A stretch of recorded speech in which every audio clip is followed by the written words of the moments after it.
Thank you. Welcome. My name is John Hamry, the president here at CSIS, and I'm really delighted to welcome all of you for, we have an annual Asia Architecture Conference, and I'm really pleased that we can do that this year, and extraordinarily pleased that Ambassador Kritenbrink will be here with us to kick it off. You know, it's, wow, is it a dynamic time in Asia?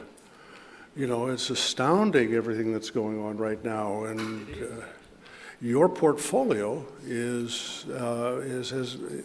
was once a time when all the focus was on Europe or Middle East, but it's Asia now, and of course we just had the 20th Party Congress that, you know, we're all trying to digest what that means. You know, it looks like you know, it used to be prosperity was number one. It looks like security is now number one. That's going to change the landscape. We had a pretty scratchy, you know, summer or fall with Taiwan. And then we've got some very big events coming up. We've got the APEC conference that's coming up in Thailand in November. And then we've got the U.S. ASEAN East Asia Summit that's also going to be in November. So we've got a lot going on, and we're very happy that we have this opportunity together. And we're going to start with Ambassador Kritenbrink, who's, I'm just so very grateful that he's here. I did not learn until this morning that he's a rap star in Vietnam. Yeah, because I've always known him as this solid, you know, stable, you know, guy that was getting it done in Washington, and of course that is true. He's had so many positions of responsibility. The Asia Director, of course, at the NSC, ambassador when he was our ambassador, and he was DCM, I believe, a number of postings in Beijing and Tokyo. So he's had enormous experience in Asia, and he's exactly the right person right now for everything that's going on, and we're so grateful that he's here. I want to say my special thanks to the Center for Asia-Pacific the National Center for Asia-Pacific Economic Cooperation, our partners today, and they're making it possible for us to have this conference, and we're very grateful for that. We're first going to listen to Ambassador Kritenbrink. He's got some prepared remarks, and then he and Victor are going to have a little bit of a dialogue, and then also bring in all of you, you know, for conversation. We welcome online questions. We've got a large audience, virtual audience, and we've got a monitor to let us know what questions you're asking. And then when Ambassador Kritenbrink is finished, we will turn to a panel discussion on security matters. That's going to be led by Greg Poling again. And then the final panel is going to be on economic matters, and Bill Reinsch is going to lead that. So we've got a very full and wonderful morning. But at this stage, would you please, with your very enthusiastic and warm applause, welcome Ambassador Daniel Kritenbrink for his keynote remarks. All right. Good morning, everyone. Dr. Hamry, thank you for that incredibly generous introduction, and more importantly, thank you for all the amazing work that you and so many scholars do here at CSIS. Really honored to be back here. I will make some brief remarks, and let me say I'm really grateful for this opportunity. It's an opportunity to highlight America's enduring engagement with the Indo-Pacific, and it's a topic that I frequently speak on. But what is unique, I think, about today's event is the opportunity to focus explicitly on the region's architecture and the lattice work of different groupings that we are supporting and building so as to support a free and open Indo-Pacific. So I'm really honored to be here at CSIS's annual Asian Architecture Conference. Again, incredibly important topic. You've got a really impressive lineup of speakers. I see my good friend, Cambodian Ambassador Keho here. Nice to see you, good sir. And I do want to commend our Cambodian friends for the very capable and skillful job they have done in chairing ASEAN this year. See many other friends around the room.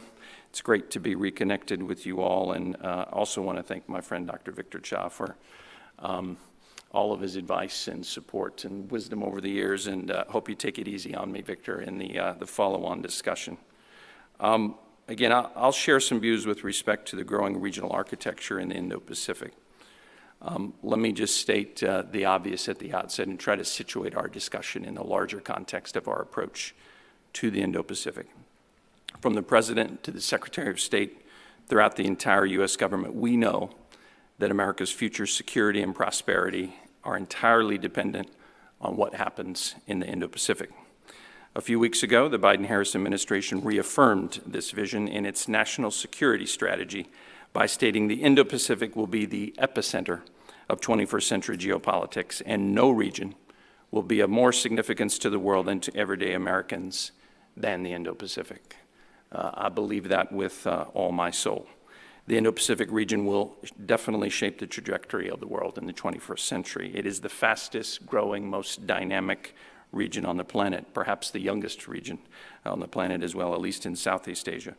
It accounts for 60% of the world economy and 2/3 of all economic growth over the last 5 years. The Indo-Pacific is home to more than half the world's people, many of the world's largest economies. The region is influential on every defining issue of the 21st century, from climate change to global health to the future of technology. The Biden-Harris administration's Indo-Pacific strategy, which was launched by my boss, Secretary of State Antony Blinken, during his visit to Fiji in February 2022, which, by the way, shows that when we talk about the Indo-Pacific region, we emphatically mean that includes the Pacific. But when Secretary Blinken launched the Indo-Pacific strategy, he outlined that it offers a vision for an Indo-Pacific region that is free and open, interconnected, prosperous, secure, and resilient. The United States will strengthen our own role in the region, but most importantly, we will build the collective capacity of our partners to accomplish these goals. And let me just reiterate that.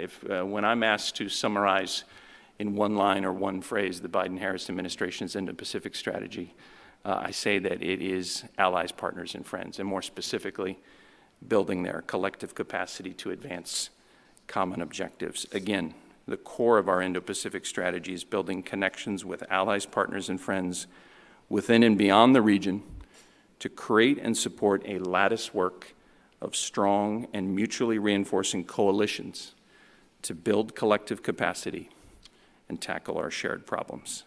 Therefore, I think this CSIS conference comes at a particularly appropriate time. In the next couple of weeks, a high-level U.S. delegation will participate in the G20 in Bali, capably hosted by our Indonesian partners on November 15 and 16. Right before that, at the U.S. ASEAN and East Asia Summits, or EAS, on November 12 and 13, our very capable Cambodian friends will be our hosts. And the high-level U.S. presence at these summits will demonstrate our strong and enduring commitment to the region. I really do, again, just want to reiterate, we're very excited to support Indonesia's host year of the G20. We look forward to working with G20 members to bolster the rules-based international order in a broad range of areas. At the same time, of course, we have often noted that at the heart of our Indo-Pacific strategy is America's strategic partnership with ASEAN. As President Biden said during the May U.S.-ASEAN Special Summit at the White House, the President said the next 50 years is going to be written in ASEAN, and our relationship with ASEAN will shape the future we all want to see. And that is why at the U.S.-ASEAN Special Summit, we announced over $150 million in new U.S.-ASEAN initiatives, building on, of course, billions of dollars of U.S. investment over the last 20 years on a host of bilateral, regional, and global issues, including issues such as climate change, inclusive economic growth, and global health. Again, very grateful to our Cambodian friends for their skillful management of ASEAN this year. Now, While our partnership with ASEAN, of course, is deep and comprehensive, I do want to highlight some of our key objectives that we hope to achieve at the upcoming ASEAN and East Asia summits. First, we intend to announce the upgrade of our relationship with ASEAN to a comprehensive strategic partnership. This objective was announced at the May U.S.-ASEAN Summit, and it will represent the culmination of all the work that we have done this year to implement the ambitious program that we announced in May. Second, we will underscore the U.S. commitment to partnering with ASEAN and others in the region to uphold the rules-based international order, including in the South China Sea. Third, we will encourage ASEAN to respond effectively and decisively to the Burmese regime's absolute disregard for the ASEAN five-point consensus, to counter the unmitigated violence it is carrying out against the Burmese people, and to compel the Burmese regime to return to a democratic path. Fourth, we will work with ASEAN to address regional and global challenges such as climate change and health security. And fifth, we will work to address appropriately and decisively Russia's illegal invasion of Ukraine, which has sent shockwaves throughout the Indo-Pacific, including Indo-Pacific economies, as we've seen through rising energy and food prices.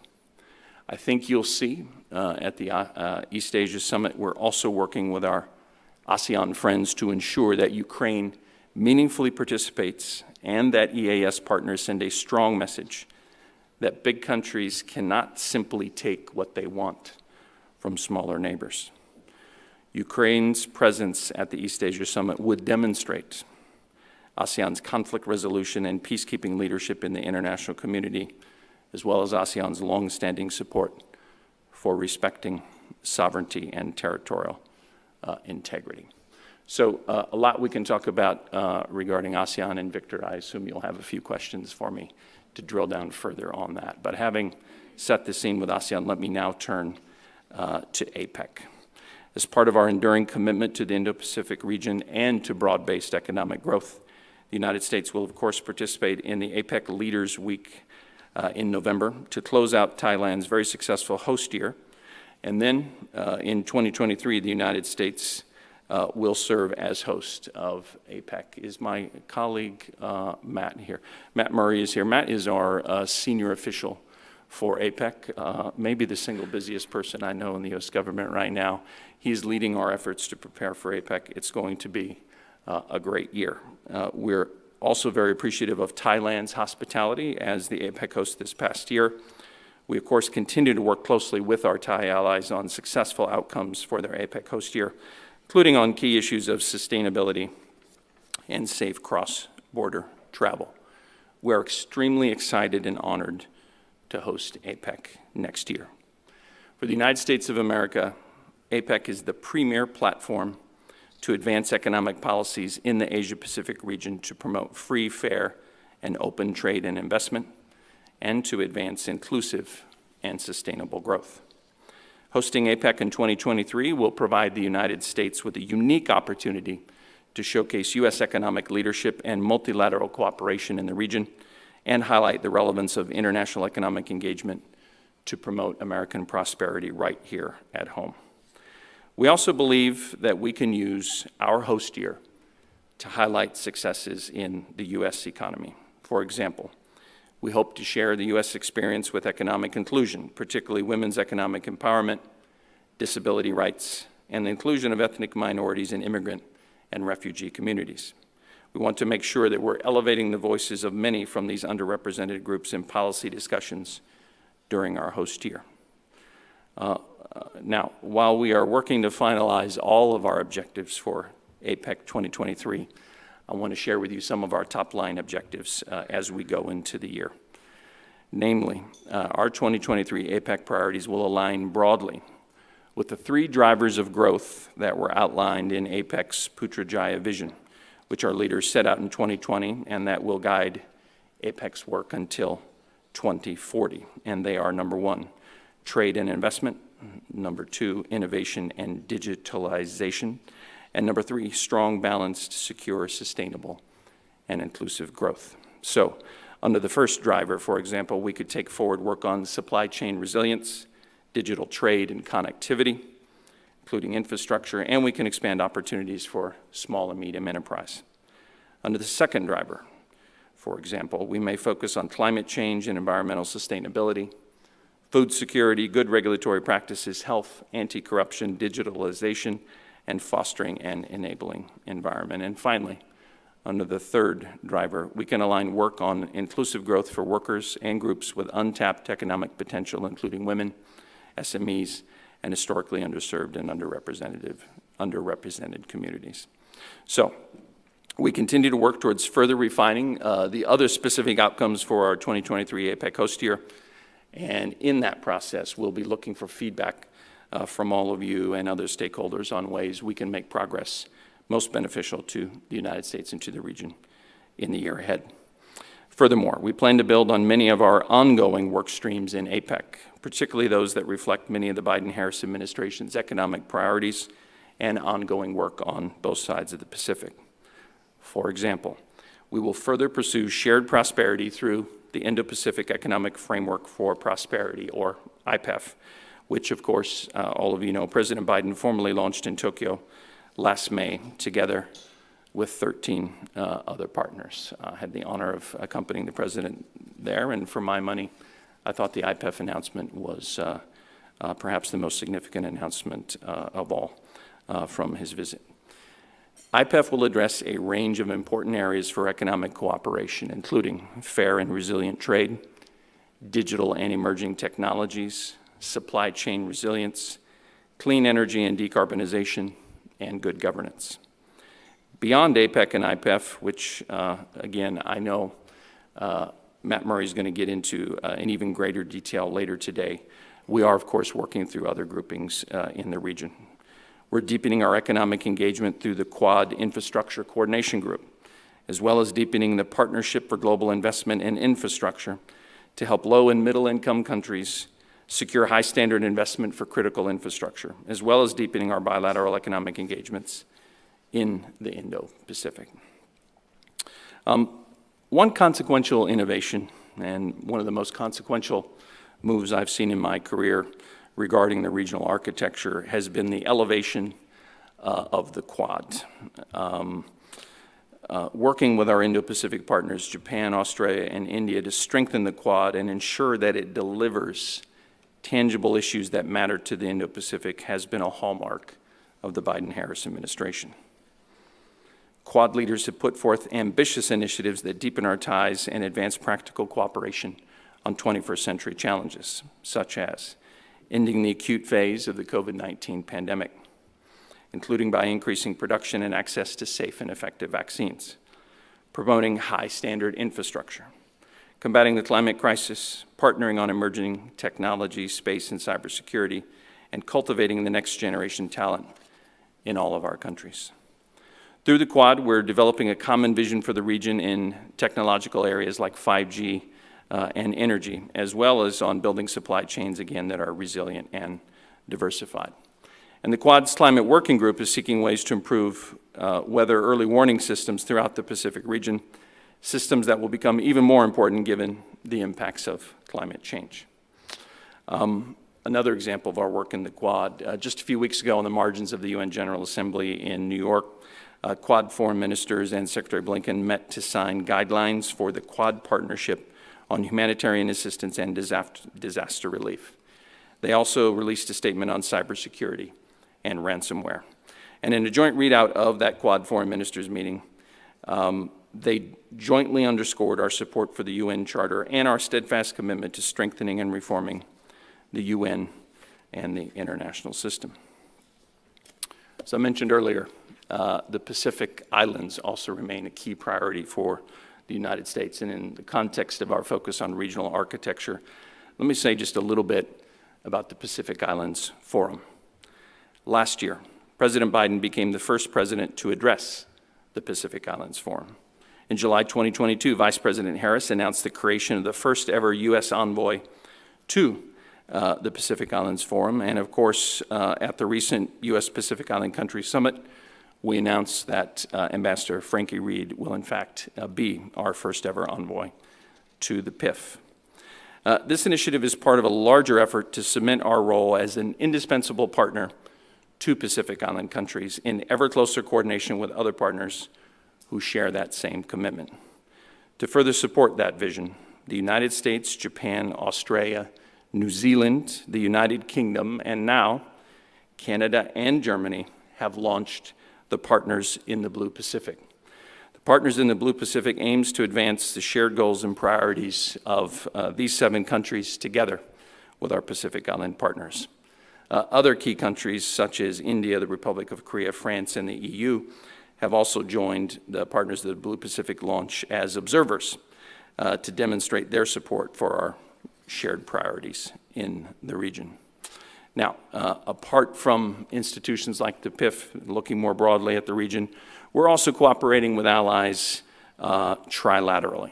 For example, we're deepening our cooperation with Japan and the Republic of Korea on issues such as regional development, infrastructure, women's leadership and empowerment, and of course, countering the threat posed by the DPRK's missile and nuclear programs. Deputy Secretary of State Sherman was just in Tokyo for the latest of our trilateral meetings with our Japanese and South Korean allies. In August, the Secretary and the Foreign Ministers of the United States, Australia, and Japan met to hold our trilateral strategic dialogue, also designed to advance a free and open Indo-Pacific. Beyond these various trilateral groupings, we're also working with partners outside of the region to build upon the unprecedented convergence of interests across the Indo-Pacific. That includes our important work with the European Union, with whom we are cooperating through the US-EU Indo-Pacific consultations. I've often mentioned to colleagues that I have, in this job in the course of the last 13 or 14 months, I've had a couple of things that have surprised me slightly. One of them has been the amount of time I spend working with European partners on the Indo-Pacific. I think it very much highlights the realization globally, including in Europe, how the Indo-Pacific is central not just to America's prosperity, but to Europe's as well. And that partnership is deepening and is quite significant. I might add, as an aside, it's been somewhat surprising as well, pleasantly so, how much we've worked with Asian partners to respond, of course, to the ongoing security crisis in Europe regarding Russia's illegal invasion of Ukraine.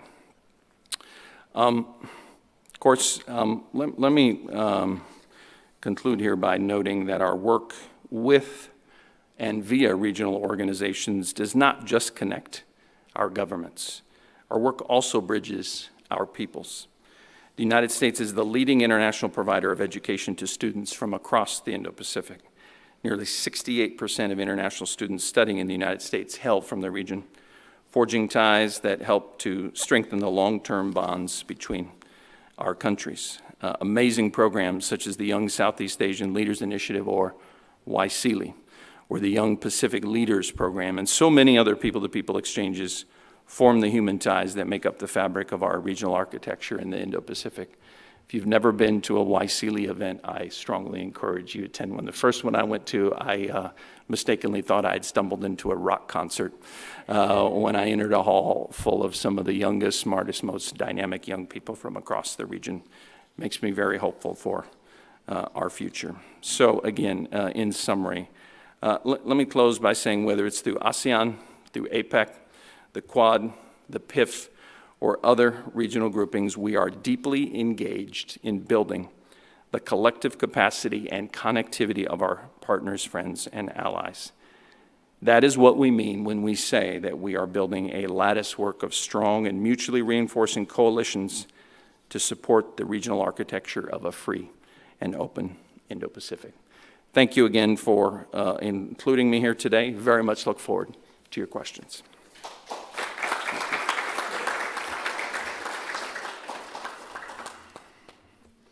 All right, Victor. Great. Here we go. Thanks for doing this. Thanks, sure. That was terrific, Dan. Thanks Thank so you. much. Yeah, was you great. really, I appreciated the opportunity to focus more exclusively on what we call architecture in the region. So thank you for listening. It was a fun exercise, and appreciate you giving me the opportunity to do so. Sure. Well, thanks for taking the time this morning. Really a tour de force in terms of all of the architecture in Asia. I like the term that you use, lattice work. And I guess the first question that I wanted to ask you is about when we talk about this lattice work in Asia, there are all these, you describe them, minilaterals, multilaterals, all sorts of different groupings. And as you said, one of the newest ones that the Biden-Harris administration has put forward is this concept of IPEF, right? Absolutely. And so I guess the first question I have for you is, in your survey of all that architecture out there, where do you see IPEF fitting in? Like, what conceptually is the role that IPEF plays that the United States doesn't see serviced by the other pieces of architecture in Asia? No, I think that's a great question, Victor. Look, we wanted to choose what we thought were 13 of our most important economic partners across the region and really drill down to figure out how can we define the rules of the road, set the standards, the rules, the regulations, think innovatively about really the key sectors of the 21st century economy, many of which are addressed in some ways elsewhere, some of which are, I think, new and very much more effectively addressed in this focused way in IPEF. We have a trade pillar that's focused largely, for example, on digital innovation, which, whether it's 5G or cybersecurity, data flows and the like, this might be the defining feature of the 21st century economy. And we wanted to work with our closest partners to make sure that we're thinking through how to do that effectively and collectively. We're focused, maybe for the first time in a really exclusive way, on building resilient and secure supply chains. And I don't think I have to talk to anybody in this room or online about how important resilient and secure supply chains are, especially after all of the disruptions we've seen in the last couple of years. A very intense focus in IPEF on building the clean and green economy, right, through clean energy and sustainable growth. And then finally, the fourth pillar of IPEF, as I walk you through our 4 pillars here, is focused really on issues related to, I guess, what we could call governance, especially anti-corruption work. So that's how we see the role of IPEF. I'm really grateful, Victor, for the enthusiasm with which IPEF has been received in the region. To have 14 of us come together has been really gratifying. 13 out of those 14 have signed on to, quote unquote, signed on to all 4 pillars. The work is expanding and accelerating, and when I see, for example, the recent IPEF ministerial out on the West Coast, you see us really drilling down with partners in ways that are quite productive. I'll mention just one more thing on IPEF. Yesterday, I had the honor of holding our annual strategic partnership dialogue with Singapore and my counterpart, my good friend, Permanent Secretary Albert Chua.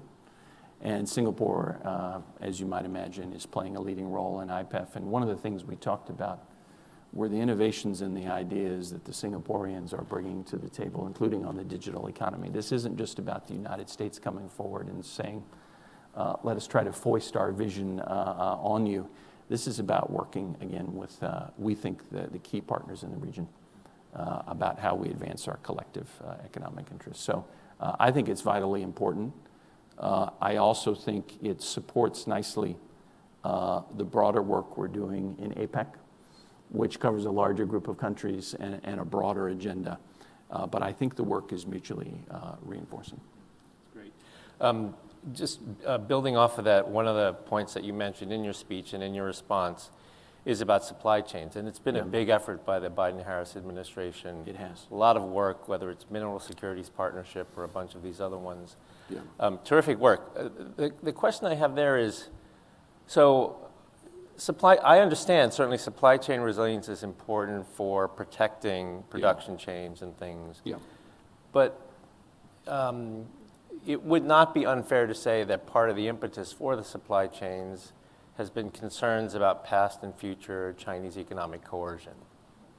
Oh, I don't deny that at all. Right. So the question I have is, supply chains are good at helping us insulate certain production lines, whether they be on semiconductors or something else, or minerals or rare earth minerals from potential disruption. But how do we think about addressing the nub of the problem, which is economic coercion, right? I mean, supply chains are, no, that's- you know what I that's- mean? that's well Supply said. chains are kind of it's playing defense, but like, how do we deal with Chinese economic coercion going forward? That's a great question, Victor. Thank you. Let me say a couple of things maybe to try to set the stage here. First of all, I think the general point we would make, I don't think it's in America's interest or anyone's interest across the Indo-Pacific to be overly dependent on any one country, whether it's the PRC or anyone else, or to be overly dependent on one source, or to have your supply chain so vulnerable to disruption that you knock out one keynote in that chain and the whole thing collapses. So that's the general point that I would make. And more specifically related to China, maybe just to review, I think everyone in this room already knows, but the approach that we have with China, as Secretary Blinken outlined in his May speech, is our three-point mantra of invest, align, compete, investing in sources of our strength at home, aligning with our key partners, friends, and allies around the region to buttress the rules-based international order and resist, for example, coercion used by the PRC in a range of domains, not just in the economic domain, and then to compete, again, in a broad range of sectors. Competition is not a dirty word to Americans, and quite frankly, my analysis of Chinese policy towards the United States is it's highly competitive itself. So why don't we just be honest and accurate and call the relationship for what it is? That doesn't mean we're seeking conflict. In fact, we're actively working to avoid it. It's in no one's interest to see that. And at the same time, we're hoping to open up spaces where we can cooperate with China in areas where it's in our interest. But Victor, if you want to just step back a bit from IPEF and supply chain resiliency as you've done, one of the fundamental concerns we have with today's China and PRC foreign policy is its use of coercion and intimidation against a range of partners around the globe to advance its interests or to quote unquote punish countries that it thinks have somehow crossed its red lines. And I can give you a long list of countries, and all of you can as well, that have suffered coercion at the hands of the PRC, from Japan to South Korea to Australia to Lithuania. Yeah, exactly. And that's just a short list. So what we're trying to do through a range of interactions and discussions, not just the ones that you've mentioned here today, are to help countries understand the need to prevent themselves from being vulnerable to that coercion. We're also working collectively with partners to build resources so we have tools, so to speak, to respond to the use of coercion. I think the most important thing we can do, though, is when coercion happens, that we recognize it, we call it out, and then we work with our partners to make sure that they can overcome it. And the last point I'll make on that, that's not the same thing as pursuing a decoupling strategy, which we are not. We have a $600 billion trading relationship with China. We're not talking about decoupling here. We're talking about taking responsible steps to build our own resiliency and to counter the use of coercion, whether it's by China or anybody else. I hope that's responsive to your question. Great, thank you. That's great. That's terrific.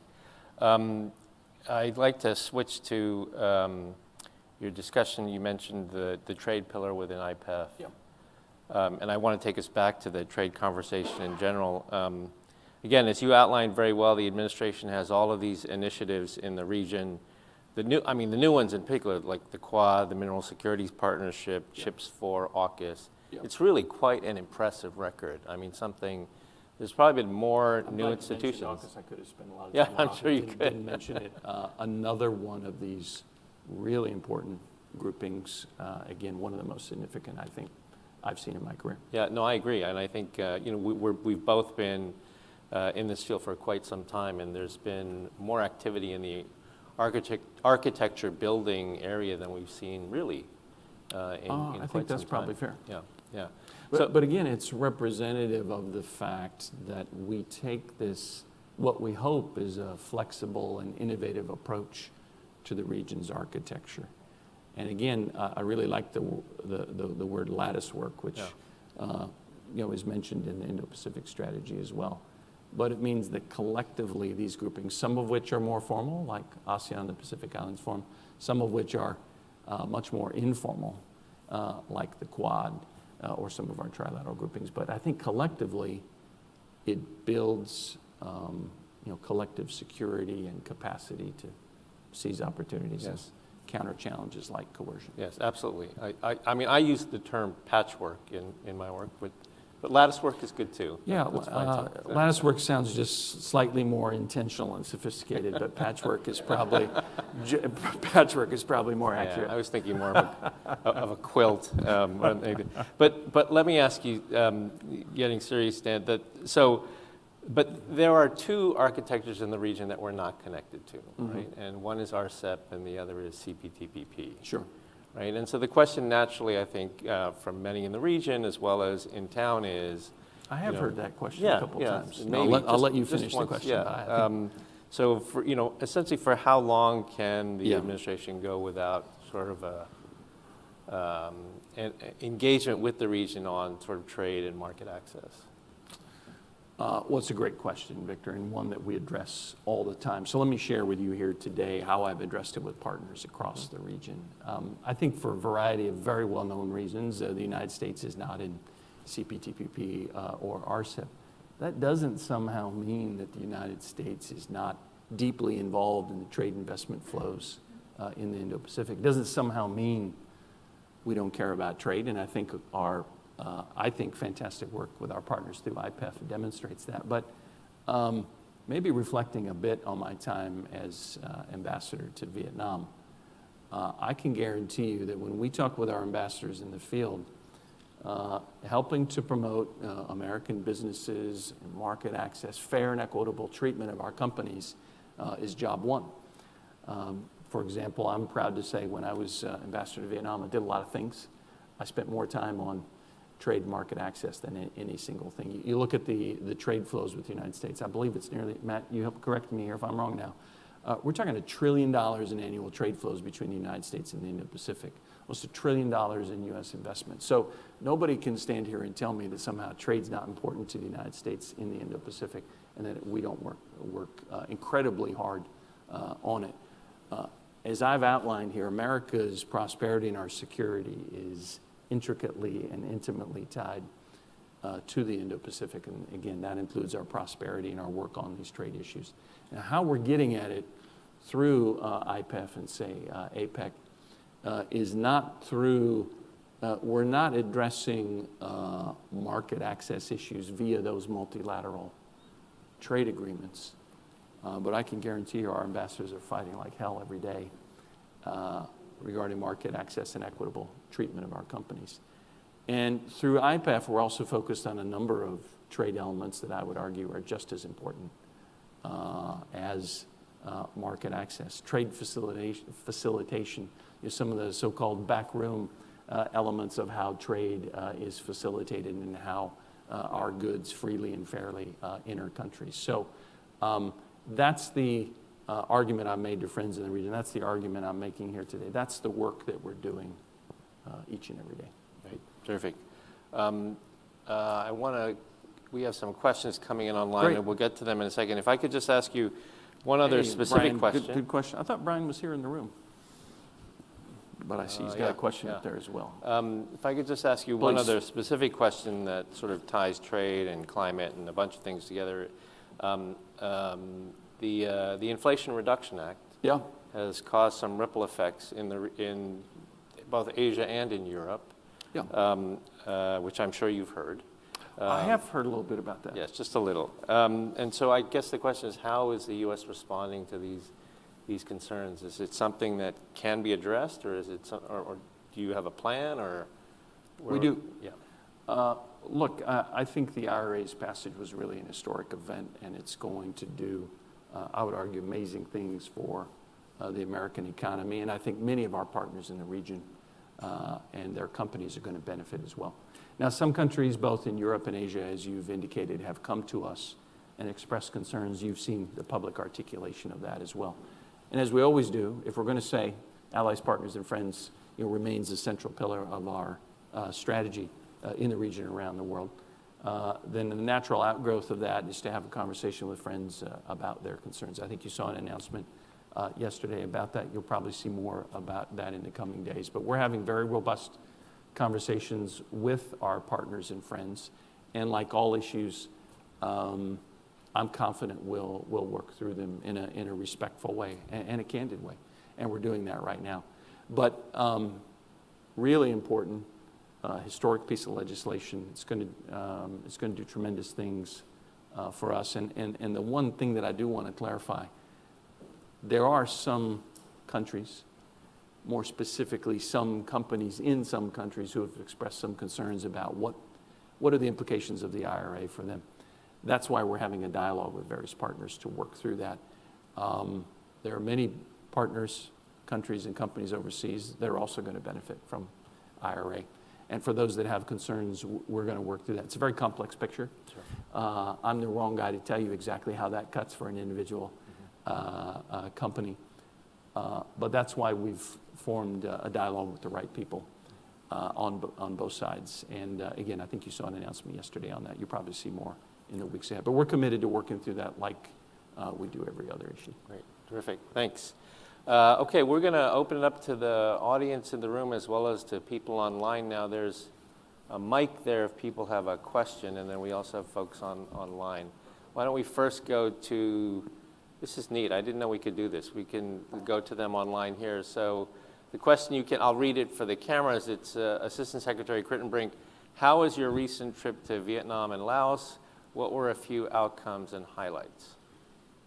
From Brian Eiler at the Stimson Center. From Brian As you might Eiler imagine at the that Stimson question. Center. No, Brian, thanks for the question. Look, I had a tremendously productive trip to Vietnam and Laos. On a personal basis, I was delighted to be back in Vietnam. It was the first time back since I'd left as ambassador. But I went to demonstrate the strength of America's commitment to our comprehensive partnership with Vietnam and to demonstrate to our Vietnamese friends the strength of our commitment to the Indo-Pacific region. Really had tremendous conversations across the board that I think reflect the breadth and the depth of our partnership with Vietnam. I may be biased having served there before as ambassador, but I can state definitively Vietnam is one of our most important and most capable partners in the region. It really was breathtaking, the issues that we addressed, ranging from security to prosperity to our work on some of the global challenges that we've talked here today, including COVID and climate change. I had great meetings with our friends at the Communist Party of Vietnam's External Relations Commission, met with my counterparts at the Ministry of Foreign Affairs, did some great people-to-people, civil society, some Mekong-related events as well. I'm quite optimistic about our future together, and I'd say the main outcome of that visit for me is that we're planning how the United States and Vietnam will celebrate next year the 10th anniversary of our comprehensive partnership. So I would say stay tuned. I think you'll be impressed by what we're doing and what we can do in the year ahead. My trip to Laos was also really fantastic. Again, grateful to Vietnamese counterparts for hosting me. Really grateful to the Lao for their gracious hospitality as well. In Vientiane, I held our annual comprehensive partnership bilateral dialogue. It was my first time back on the ground in Laos since 2016 when I, as Dr. Hamre alluded to, when I was Senior Director for Asia at the National Security Council working for former President Obama. We visited Vientiane. President Obama launched our comprehensive partnership with Laos. I think what struck me most 6 years later was how much our bilateral relationship with Laos has grown in a broad range of areas, again, from development to law enforcement capacity building to people-to-people ties and our work in countering COVID-19. Quite stunning to see how quickly that relationship has grown. Different circumstances, different size of the economy and population, but our work there is no less important. And I also should give a shout out to our Lao partners. They've been very capable chairs this year of the Mekong U.S. Partnership. And we're talking about ways that we can continue our work in the year ahead on the Mekong. While I was there in Vientiane, I also had the opportunity for the first time to visit the Mekong River Commission. This is another important piece of the lattice work or the quilt that I could have mentioned as well. And I signaled our strong support for the Mekong River Commission, our strong commitment to the sustainability of the Mekong as a river, and our commitment to the development of the Mekong as a sub-region. So those are the highlights in both. Great, terrific. Sounds like a great trip. I think we had Satu. I had some good food as well. Well, that goes without saying, right? You're in Asia. I think Satu. Satu, You nice want to use see the you, my mic friend. so that people on the camera can hear you? That'd be great. No. Yes, that's, Satu LeMay from the is East it West nice? Center. Nice Thanks to so see you. much. Can I also just give you a shout out again for East West Center's strong support of the U.S. Pacific Island Summit, your hosting of the pickle. You know, I mentioned a little bit about our work in the Pacific, but I didn't give you the full scope. When you think about the Secretary's visit to Fiji, the Deputy Secretary's trip to the region a few months later, East West Center is hosting of the Pacific Island Conference of Leaders, and then the head of the East West Center helping us to kick off the Pacific Island Summit. Just tremendous work, Satu. Really grateful to you. Thanks so much. And Assistant please give our Secretary. best to Susie as well. She did a brilliant job chairing Absolutely. our opening event at the summit. Absolutely. I was going to ask about the Mekong-U.S. partnership, but you touched on that in answering Brian, so I'll just ask you a little bit another thing on my mind. Could you say a little bit more about what we kind of expect, if anything, out of the East Asia Summit? In the past, we've had kind of more fulsome agendas about sort of ways that we wanted to see it work and issues we wanted it to address. Anything this time? Yep, delighted to. I'll give you the same answer I give to Ambassador Kao every time we talk about what we hope to achieve at the East Asia Summit. For better or for worse, many of our multilateral gatherings this year have been dominated or at least affected by Russia's ongoing brutal, illegal invasion of Ukraine. And ASEAN and the East Asia Summit have not been immune from that. One of the reasons why I really wanted to praise Cambodia for its skillful hosting of ASEAN and the East Asia Summit over this past year is that our Cambodian friends have helped us to navigate this. Point that I've made to our friends in Cambodia and across ASEAN, we engage with ASEAN to advance our shared interests on all the issues I outlined here today, right? From economic development to security, including in the South China Sea, to combating global challenges like COVID-19 and climate change, working on sustainability in the Mekong, growing our people-to-people ties for our 1 billion shared people between the United States and ASEAN. That's why we travel all the way to the region. That's why we spend so much time, effort, and money on growing our partnership with ASEAN. But given the salience of the Russia-Ukraine war, given its impact globally, including in Southeast Asia, given our desire not to send a signal of business as usual, we've also had to spend a lot of time on that issue. So our hope, the issue will be addressed, does have impacts, including on inflation and energy prices and food insecurity across the region. But we've also had to work very carefully about the way the meetings are orchestrated as well. And I think our Cambodian and other ASEAN friends have helped us to do that. Once we can do that, we also have to work through some other difficult issues, including Myanmar and Burma, participation issues as well. There are some similar dynamics.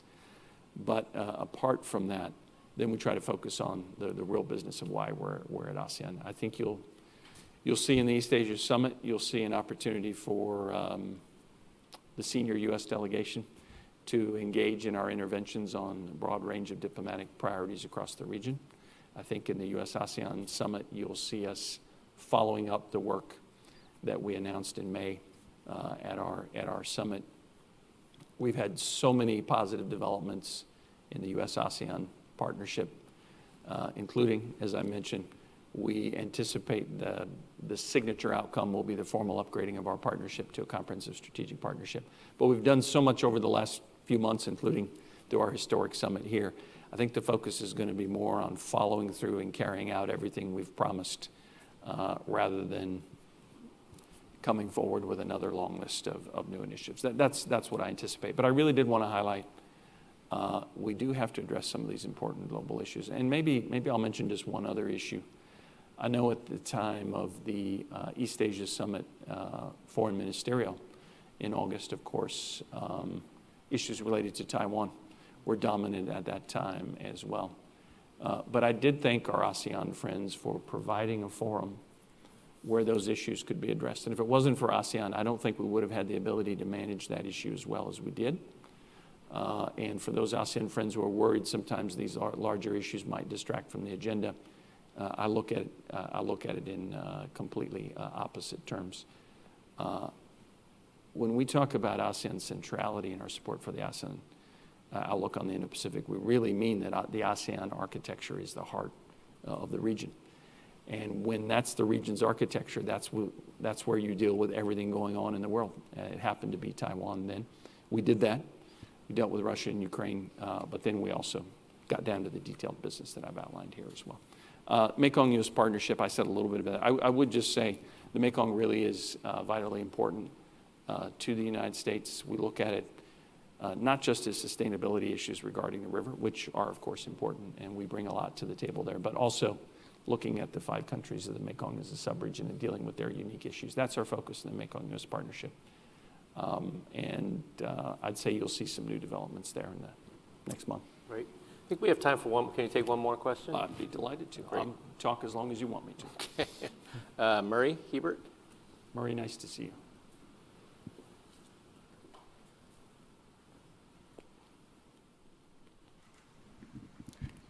Thanks, Ambassador Kritenbrink. That was great. Thank you. Nice Overview. I just wanted to ask you, you said you had 4 key objectives high up in your talk. You said 4 key objectives. One, you alluded to in answering Satu about the strategic partnership. Yep. Can you just say a little bit what's going to be different from comprehensive when it morphs into a strategic partnership? What are the new elements that are going to be in there? And secondly, I was going to ask about the third objective you mentioned, which was Myanmar. You guys call it Burma, but you said you're going to work with ASEAN to try to figure out how to deal with the junta in the country. Do you have some ideas specifically that you'd like to raise? The Jakarta Post has a piece today that suggests maybe because the junta won't be invited, maybe you invite a representative of Aung San Suu Kyi's former government. Maybe that means the NUG. But I'm just wondering, because this thing is so intractable, we're moving. If we're going to tread water, a country is going to a very difficult place. Thanks. Yeah, Murray, thank you on both counts. Look, the upgrade to the Comprehensive Strategic Partnership, make no mistake about it, is important in part because of the symbolism that it imparts about the importance that the United States places on ASEAN, and I think the importance that the ASEAN member states place on their relationship with the United States. But I think you'll see the practical outcomes of that upgrade in the breadth and depth of the agenda that we're going to roll out in the year ahead. I think Ambassador Kao will be on the hot seat in another panel, another hour or two. I'd love to hear his answer on that as well. But for me, it's twofold. The symbolism is important, but we don't do these things for just symbolic reasons. Happy talk is not going to get it done, not with ASEAN or on any other issue in the region. So it's the focus on the practical outcomes. I think the agenda we have for the year ahead is pretty ambitious. And I know in the East Asia Pacific Bureau at the State Department, we often refer to ourselves as the Get Stuff Done Bureau. And we feel a lot of pressure to implement the obligations and the commitments we've made, both to our ASEAN friends and across the Pacific as well. Look, Myanmar or Burma, intractable is the right word. I'm glad you used it. This is tragic, what's taken place. The complete destruction of all the progress made over the last decade. The brutality of the regime, wantonly killing, murdering civilians, bombing schools, executing activists, beheading teachers. I think what you'll see from the United States of America at the East Asia Summit is a very forceful call to do more to apply pressure to the regime. I think we have some practical ideas in mind. We're always going to consult with our ASEAN friends. We were gratified that ASEAN issued the 5-point consensus. I know that when we were in Bangkok in July, Secretary Blinken expressed some concern and frustration that we haven't made much, if any, progress on the 5-point consensus. I will state that wasn't meant as a criticism of our friends in ASEAN. It was meant as a statement of fact. Nothing that ASEAN has done or the United States or anyone else has done has so far turned the tide and improved the situation on the ground.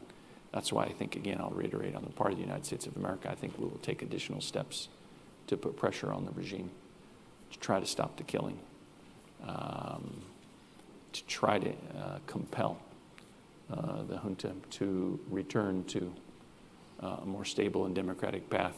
We are not going to sit idly by while this violence continues. We're not going to sit idly by while the junta prepares for what will be completely fake and sham elections that they talk about holding next year as well. Those will be the kinds of issues we'll talk with our ASEAN friends. Look, we have great respect for our ASEAN friends.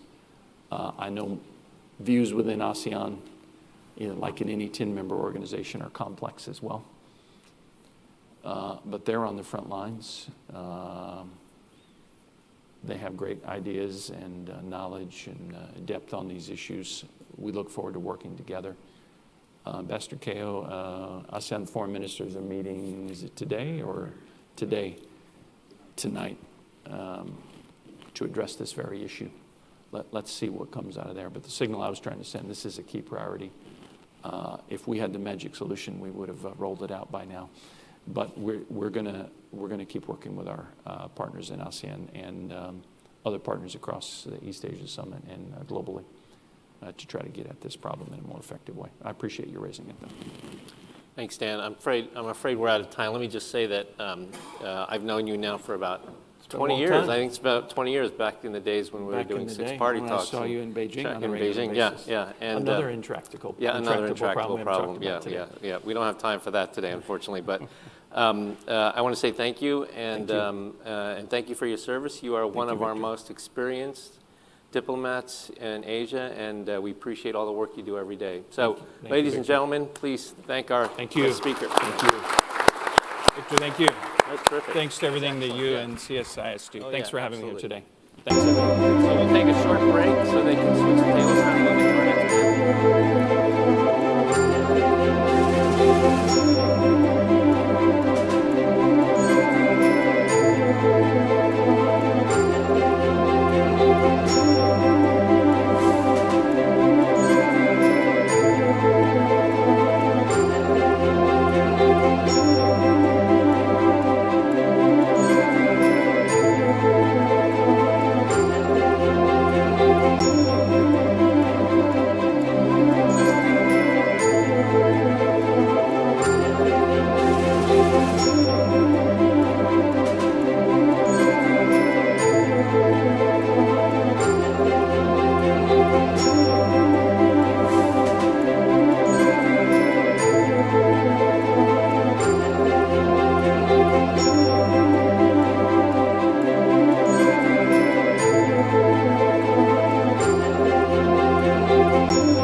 started. So I know we are running about 15 minutes behind, and so what I'm going to arbitrarily do as a moderator is say we're going to run this panel about 5 minutes over, and then presumably. So we'll go until 11:05 for this one, which gives us about 50 minutes. And each of the panelists is going to give us some opening remarks of 5 to 10 minutes, and then we'll go, as Victor did, to Q&A with all of you. I will probably give up my prerogative as moderator to ask any questions in the interest of getting to all of you, which is the reason we're really here.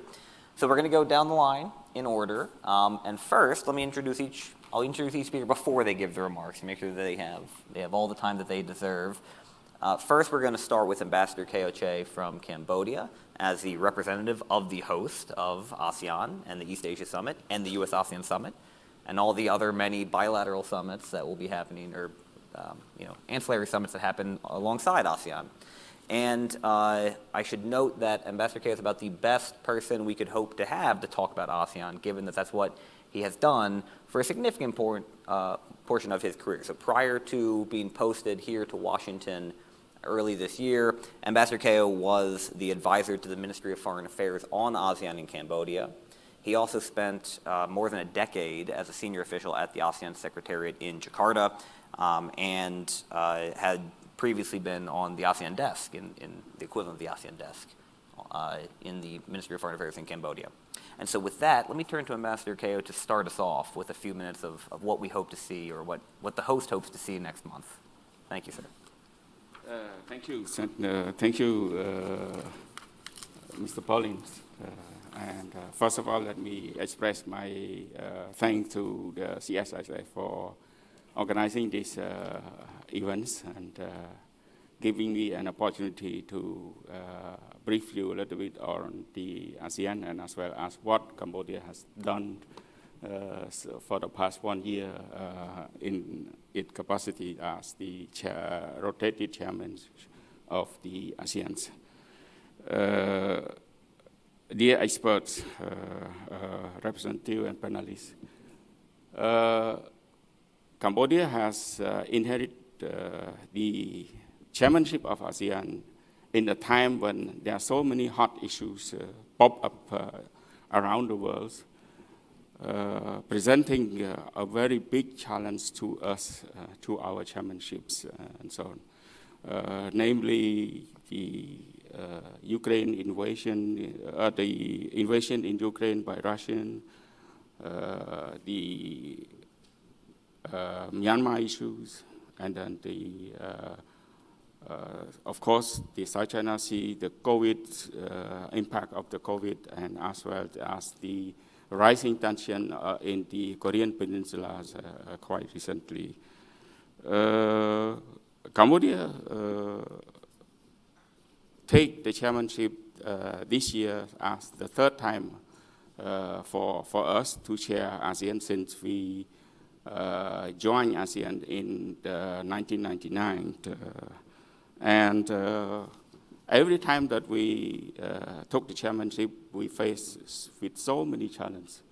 But you see, our aim of Cambodia as well as the priority of ASEAN itself, we are looking at maintaining peace and stability in the regions, in Southeast Asia as well as in the region as a whole, so that we can build up our economy.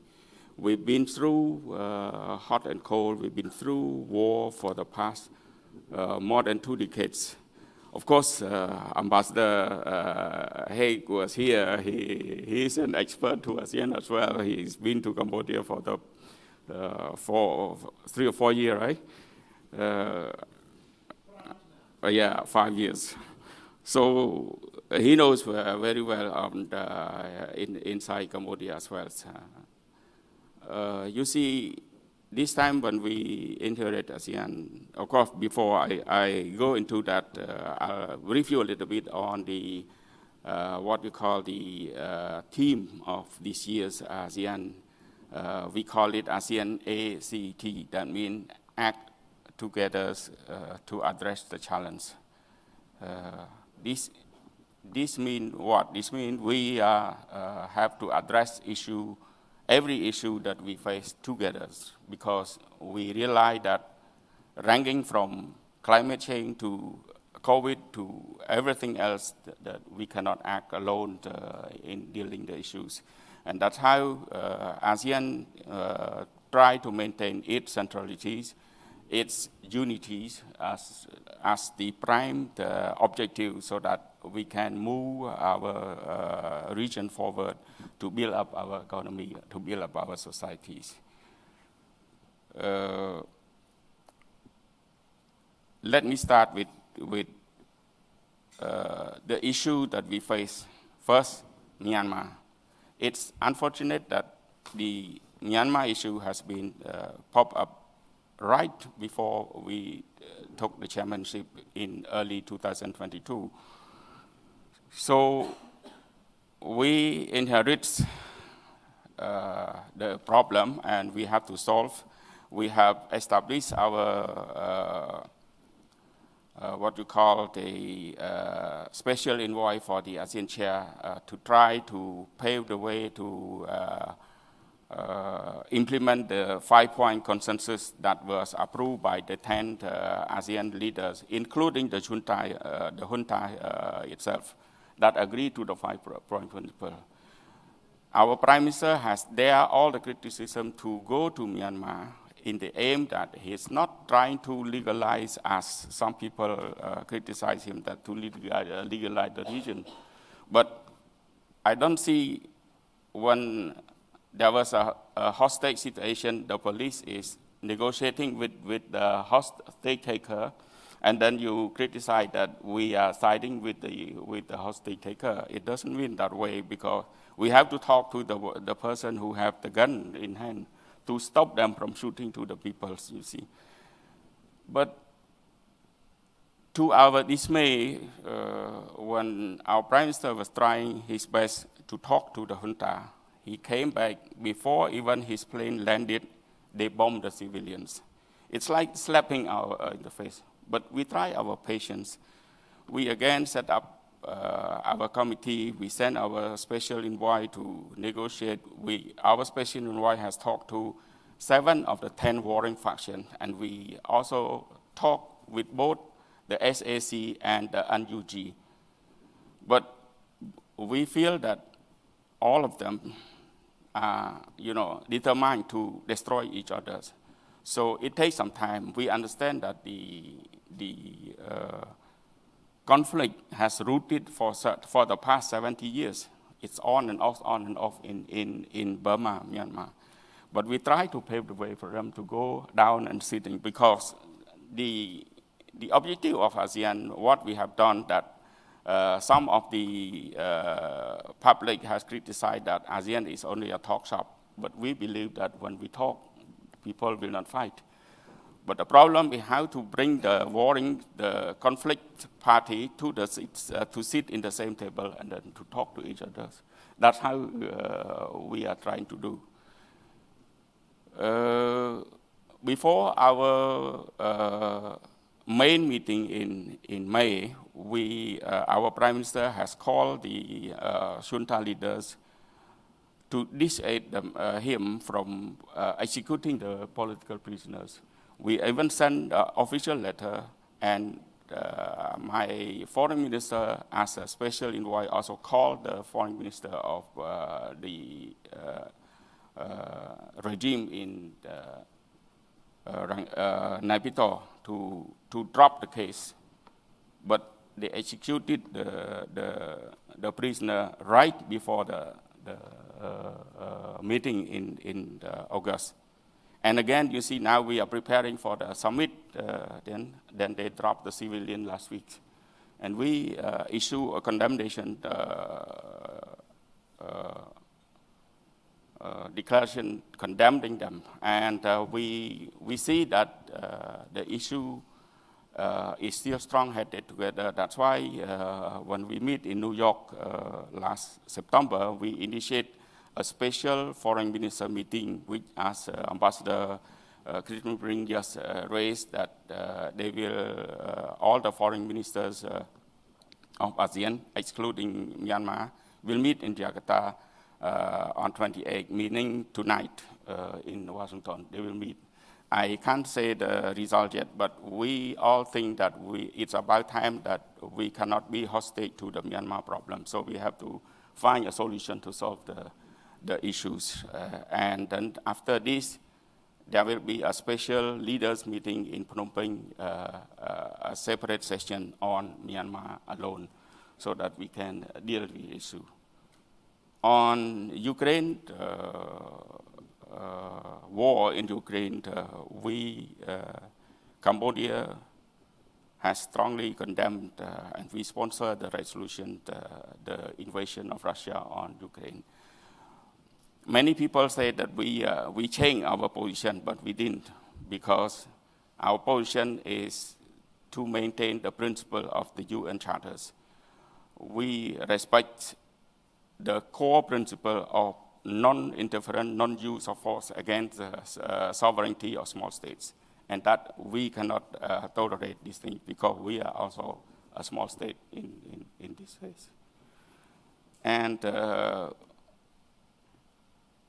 with the meeting in New York last September, ASEAN agreed to, for the accession of Ukraine into the TAC, the main agreement to, as a code of conduct in foreign relations in the Southeast Asia thing. We have 27, 28, including now 28 contracting party to the TAC, the Treaty of Amity and Cooperation. And from that, then we step into cooperation after that agreement.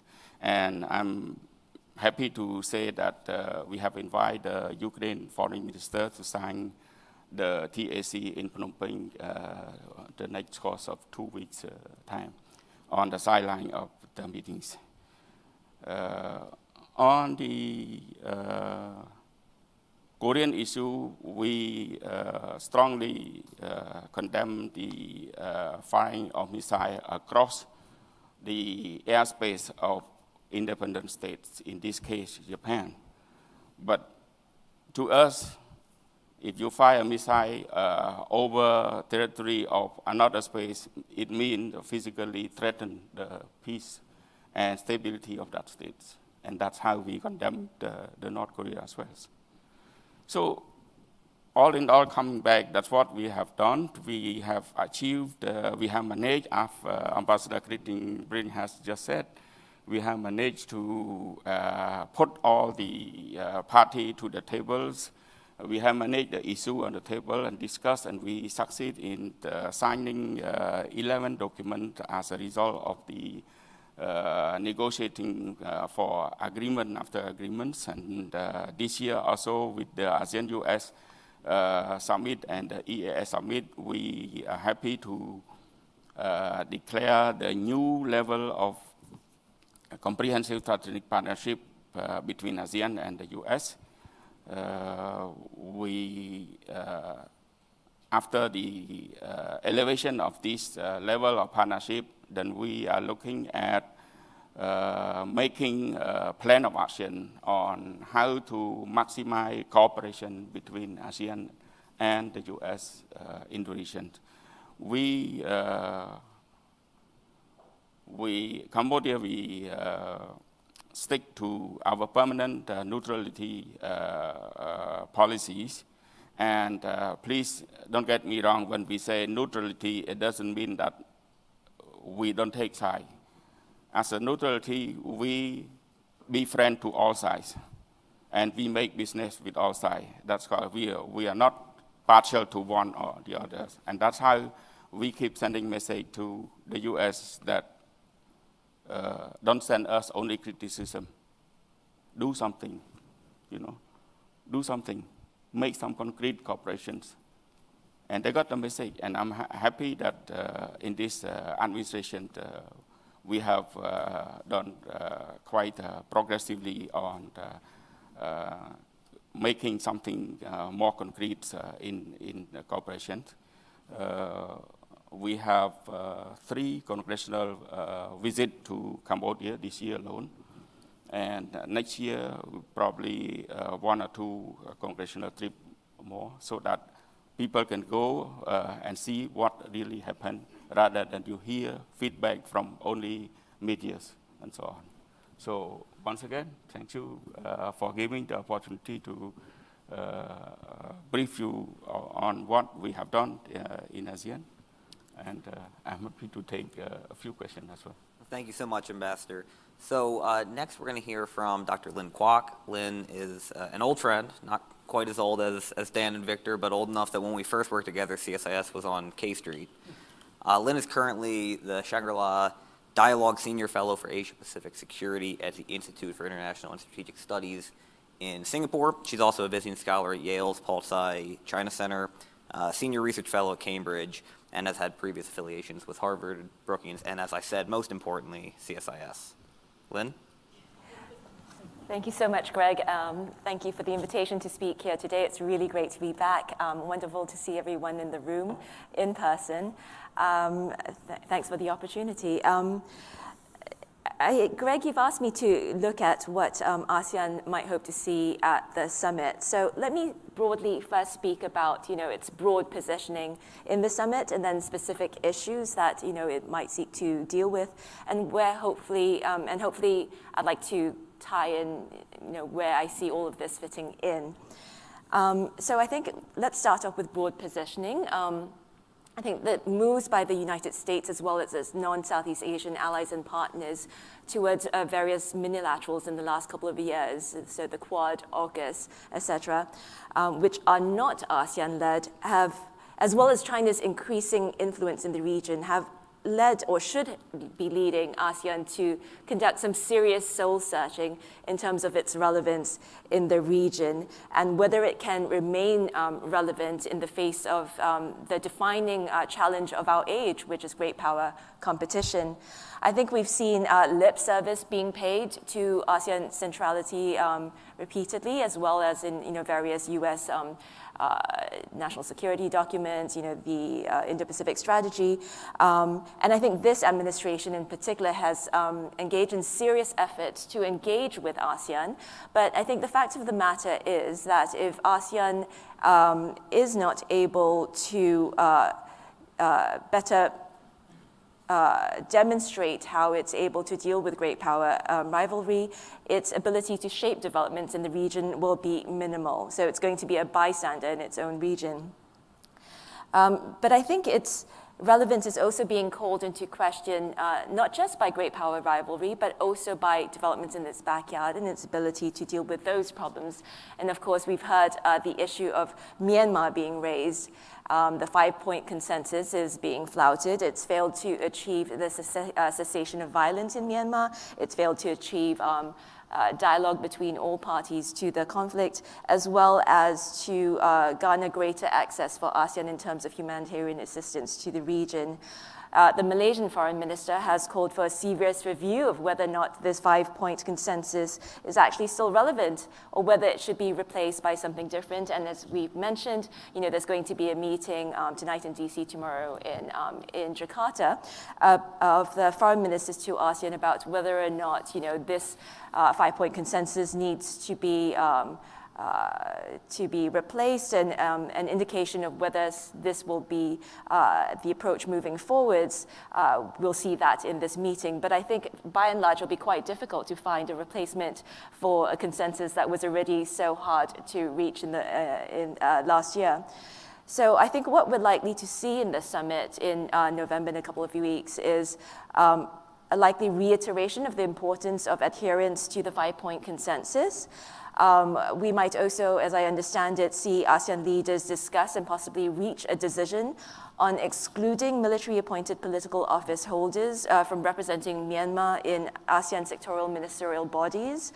I also understand that they will be working very hard to ensure that the Myanmar issue, as sad as it is in terms of a humanitarian perspective, does not paralyze ASEAN in terms of its ability to take action to move the grouping forward, whether it's in terms of trade deals or even accession non-Southeast Asian countries to the Treaty of Amity and Cooperation. So ensuring that the Myanmar issue does not impede or paralyze ASEAN moving forward, which I think would be the other great tragedy of Myanmar if it were allowed as well to be to prevent strategic engagement with the region.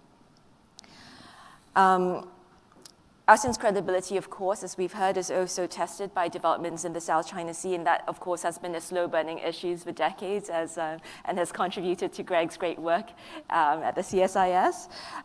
We often speak about how negotiations on the Code of Conduct are allowing China to stall for time as it seeks to change facts on the ground in the South China Sea, but I think we can also see that the negotiations in the Code of Conduct also help ASEAN in terms of demonstrating or suggesting a certain relevance in terms of managing the South China Sea dispute, even though the 2 decades-long negotiations might be more show than substance, as we see in the various iterations of negotiations.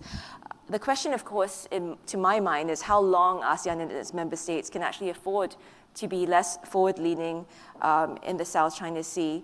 So we've seen in the South China Sea Chinese activities that have undermined the international rule of law and that undermine the United Nations Convention on the Law of the Sea. I work closely on this issue. I actually teach a class on the international law of the sea and East Asian politics at Georgetown School of Foreign Service. But I think the long and short of it is that there is no doubt that China's actions encroaching upon the exclusive economic zone of its neighboring countries, as well as objecting to various US and other assertions of freedoms of the seas in the South China Sea, are in direct contravention of the UN Convention on the Law of the Sea, as well as, in the UN tribunal ruling in the Philippines case against China in 2016, which the United States in the last couple of years has actually explicitly endorsed the merits of. It took some time, but at least it got there. I think what we are seeing, which is even recognized in ASEAN communiques, is the recent ASEAN foreign ministers joint communique talked about the uncertainty and rapid changes in Southeast Asia and beyond. And the Singapore Prime Minister was more blunt in his recent National Day rally in calling out recent developments in the region as troubling. So I think ASEAN's desire to avoid choosing sides between the US and China, while understandable at one level, sort of sidesteps or fails to grapple with some of the important issues it needs to deal with. I think what it needs to how it needs to think about the choices that face it is it's not about choosing between the US and China, but it's about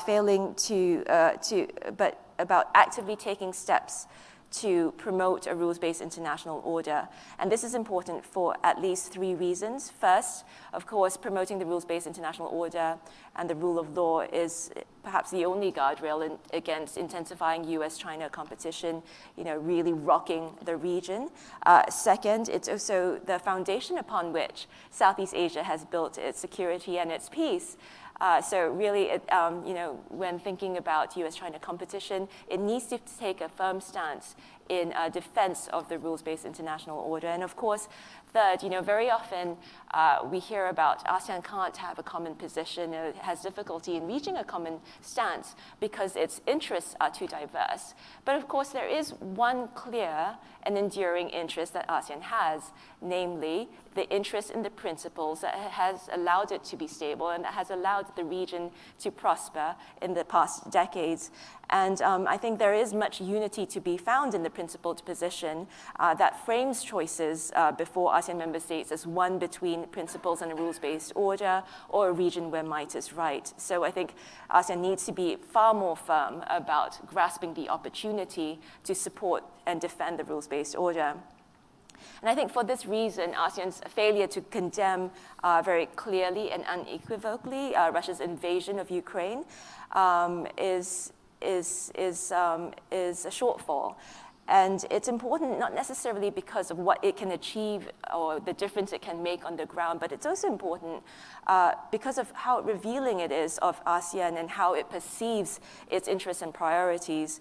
I think ASEAN needs to think about the rules-based order with international law at its heart, as lying at the very core of its interests. Principles, in a sense, are not about idealism, though it should be. It's not completely about idealism per se, but they are squarely in the interest of ASEAN and its member states as they seek a buffer against great power rivalry and an anchor on which they can build ASEAN unity. And of course, there are other reasons why Russia's invasion of Ukraine does impact Asia. Very often we think about food and energy security, food and energy prices, but of course it impacts the already eroding rules-based international order in the region. It also impacts alliances and partnerships in the region. We think about Russia and China and how that's going to impact the region, and the closer proximity between Russia and China, and how that's going to impact the region, as well as what does it mean this division of the world into ideological blocks.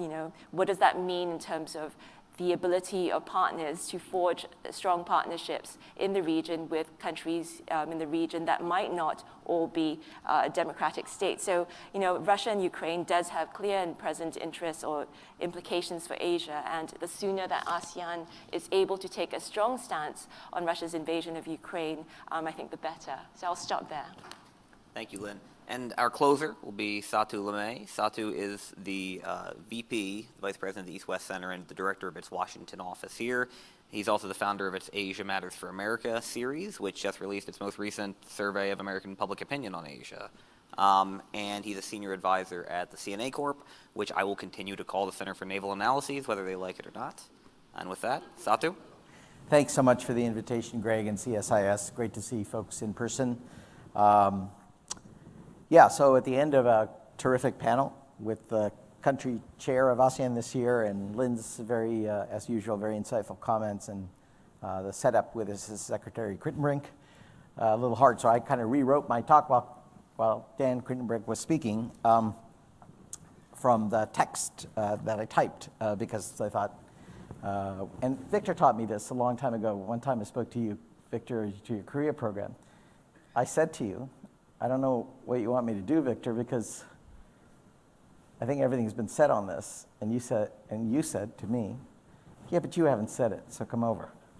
So I'm going to say a few things, and let's start off by saying one thing that's always fascinated me about the Asian architecture effort is all of the metaphors, similes, analogies, constructs to describe architecture. And having grown up in an engineering background and worked for engineering companies, my view about engineering and architecture has always been not what it is, but what purpose it serves. And to me, I really like that new notions in architecture about passive design and active design. So think of that as the chapeau for my comments is, how do you think about Asian architecture in terms of passivity, and in terms of activity?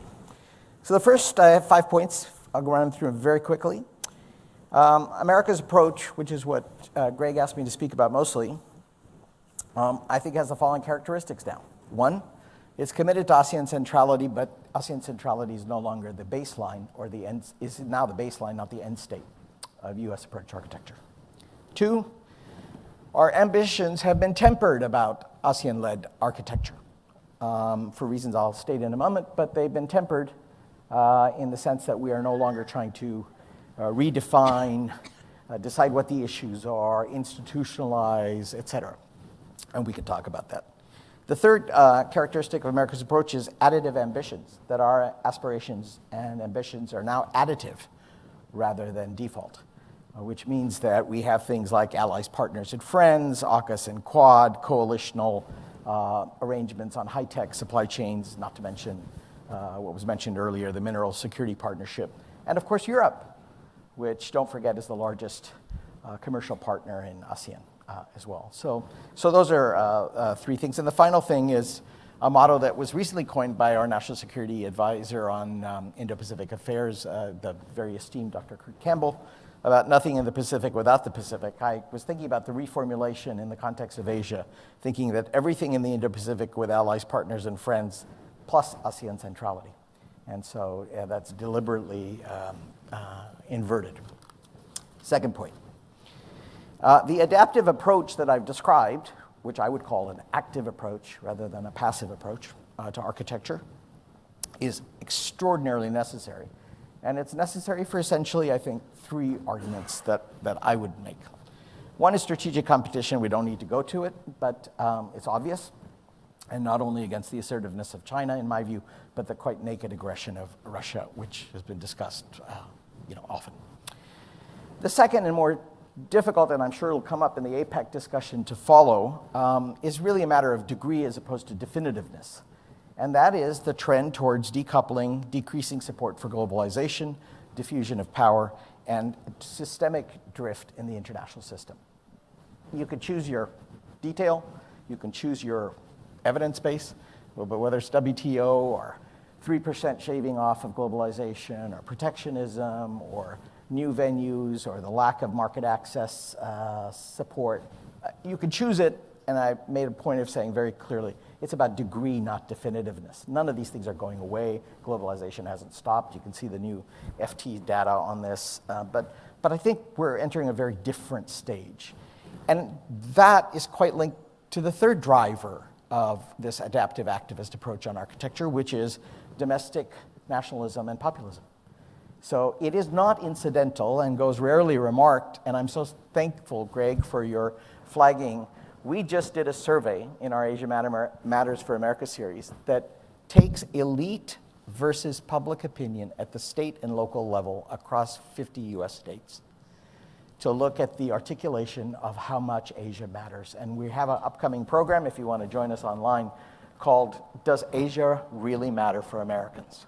Which inverts the issue that empirically and statistically it does, and yet that's not the view. And I directly link this to the comment in the Indo-Pacific Strategy and the National Security Strategy, which is Indo-Pacific focus is supposed to be for everyday Americans. But in an environment of nationalism and populism, it's not clear to me that the degree of support for that element.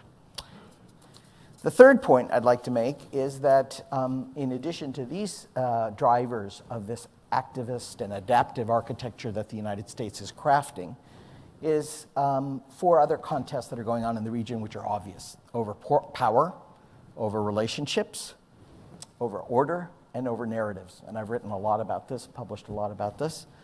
And basically, these four contests are playing across architecture. In other words, they are both mimicked in the architecture, but they are driving architecture activism. Because inevitably, the contests over power, order, relationships, and narrative demand are a demand signal for the creation of new activist architecture. I'm not going to go into it. So then the obvious question is, I've set up kind of an argument that things have changed. So then the natural question is to ask, what hasn't changed? Here's what I think hasn't changed about ASEAN and ASEAN-led architecture. One, the drivers of ASEAN continue to be government-led and really about autonomy and sovereignty. Whatever else do you want to say about it? It's fundamental core of ASEAN. Second, ASEAN still practices kind of what I called in an article, plays geopolitical twister, which is the geopolitical version of that old game, at least my generation used to play. I don't know, but some of you looking at you probably never heard of Twister, or at least not in physical form. Maybe it's online. It's about internationalization. You invite internationalization. Our good ambassador, our colleague here, has said that you have, 28 dialogue partners in TAC, or whatever the number is. Okay, so you invite internationalization and you invite multipolarity for the reason of avoiding over-reliance on one, to protect your sovereignty, autonomy, and navigating space, and to avoid competition. It's perfectly small, reasonable geopolitical management.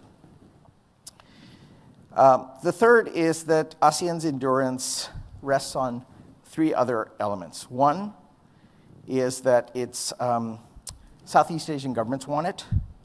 The US and others aren't trying to kill it. And there's no acceptable alternative. So centrality comes as a result of these drivers rather than because of these drivers. Right? There's not really a challenge. So let me end with US interests. What are US interests here? US interests in the ASEAN-led project, as I said as a baseline, remain quite important to my reckoning. One, because it's a pretty low-cost demonstration of US commitment and presence, which is something most countries in the region seek. It's a demand signal to which we're replying, not a demand signal that we're creating. Second, the aspirational push for integrated ASEAN is good for US business. The more ASEAN is integrated, and not only integrated within Asia, but across the Pacific, is good for United States businesses.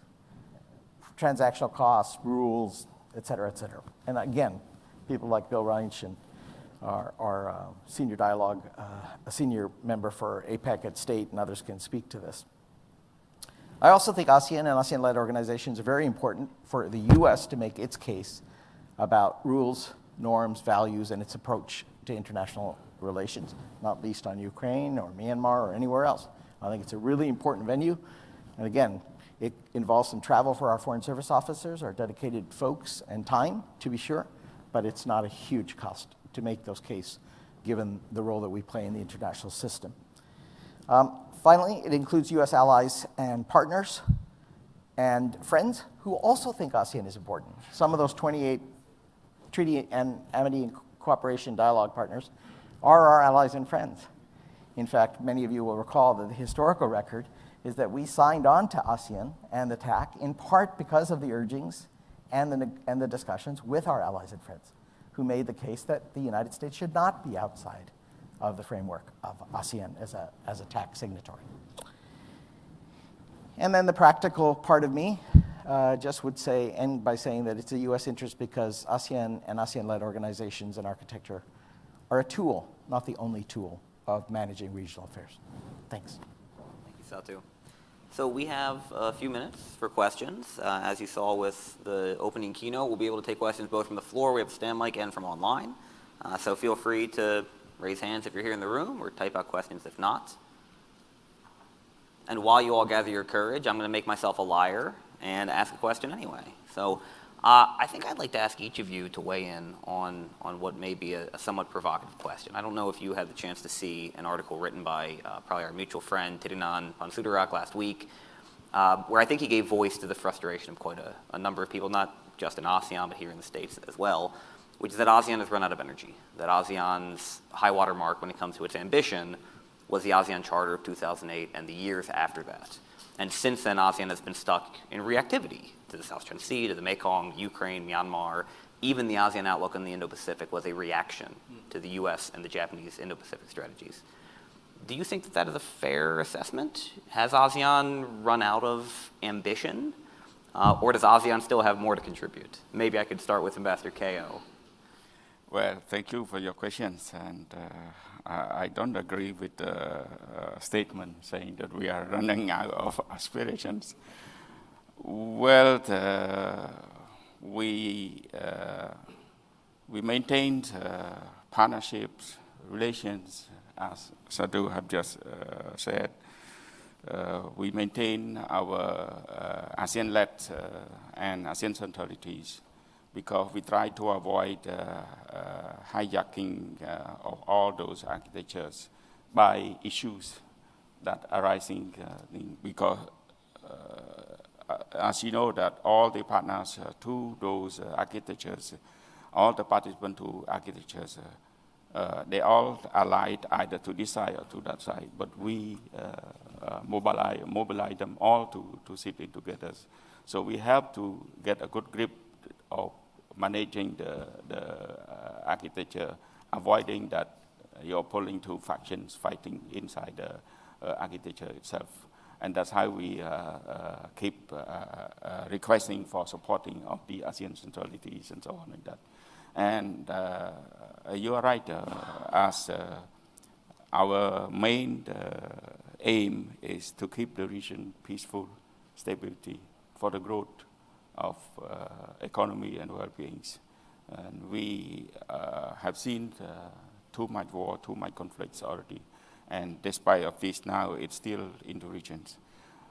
In the South China Sea, we are trying to impose a rule-based agreements. That is why the COC has been negotiated for the past 2 decades, because we don't want a rough run up to conclude the agreement which by the end, nobody observed the rule and principle in the agreement itself.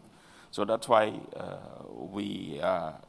it takes some time for us until both sides agree to the rule and principle, and then we have to be an a binding agreement which have to be observed by all sides.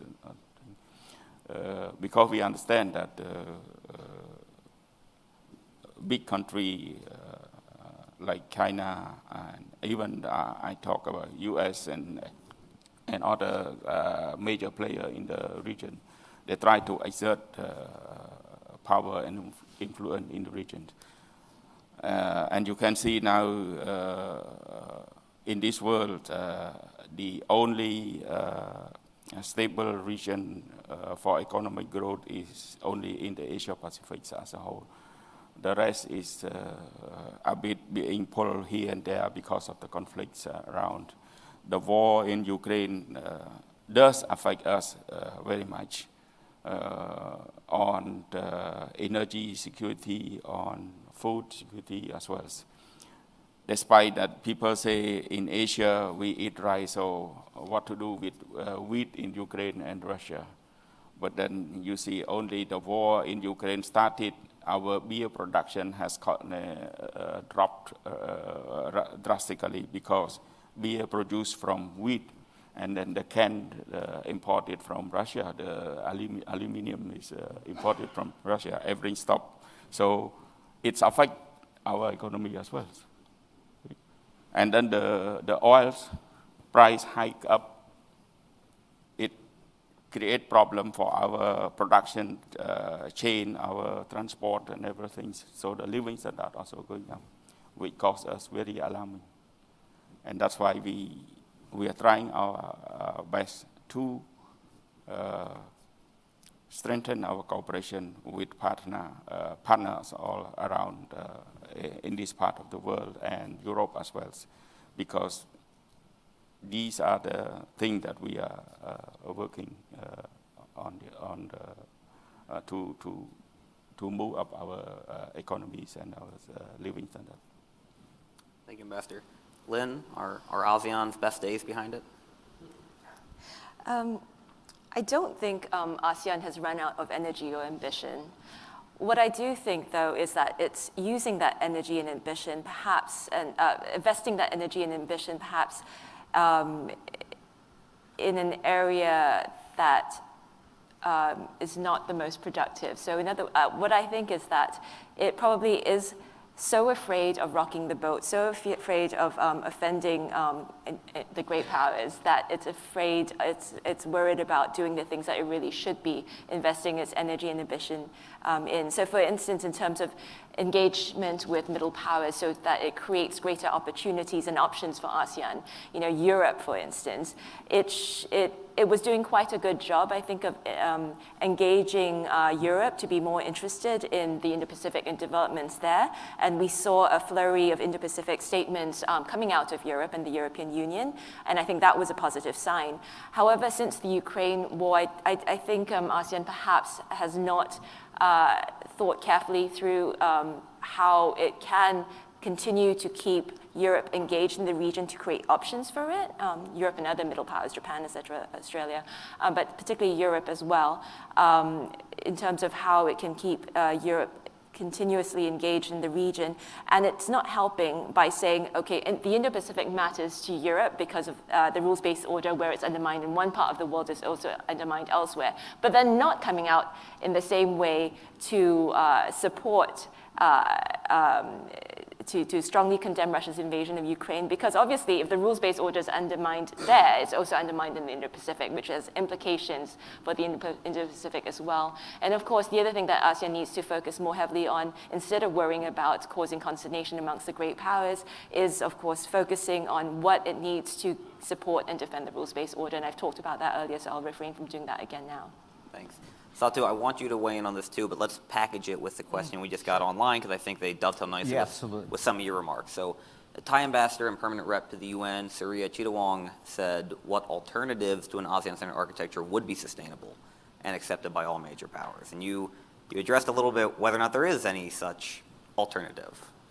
Yeah, let me link the questions. It's always worth reading Titanan, and then we have a question from the Thai ambassador and permanent rep to the UN. So it's always worth reading Titanan's work. I haven't read this particular case, what case he makes for it.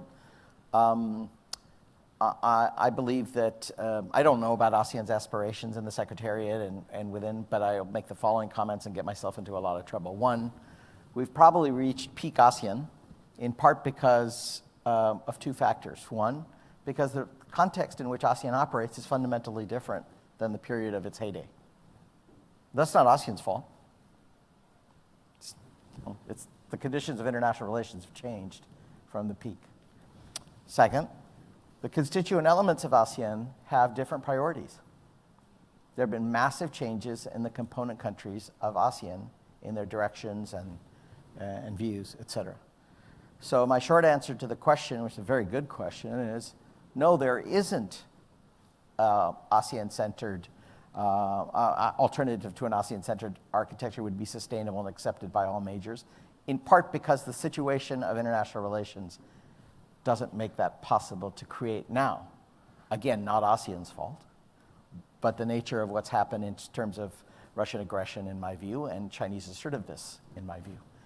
So it's quite natural to me that the question to be asked, again, I would return to what I started out with, is I wouldn't worry about all major powers being on the platform of the architecture as much as I would be interested in an architecture that meets the designs and the comfort levels that you seek. And that's for others to determine. My own view is that we should have multiple architectures.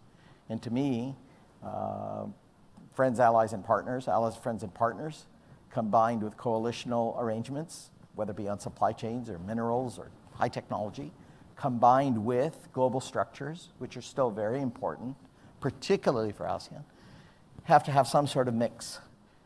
And that will lead to the kind of results we want to live in, rather than the exact shape of the house that we build. Thank you. So, Lynn, I'll welcome your thoughts on that too. But let me take the last question, then we'll wrap here. We'll come back down the row, and I'll let you speak to it, and then end with Ambassador Kao. So Drake Avila from the East-West Center asked, what threat does the crisis in Myanmar pose to ASEAN credibility and ASEAN centrality? And I'll skip Satu because it's always dangerous to ask the boss a question in a format like this. Lynn? I just wanted to touch on something you said about the context for ASEAN having changed. And I think that's a very important point, because I think the context for ASEAN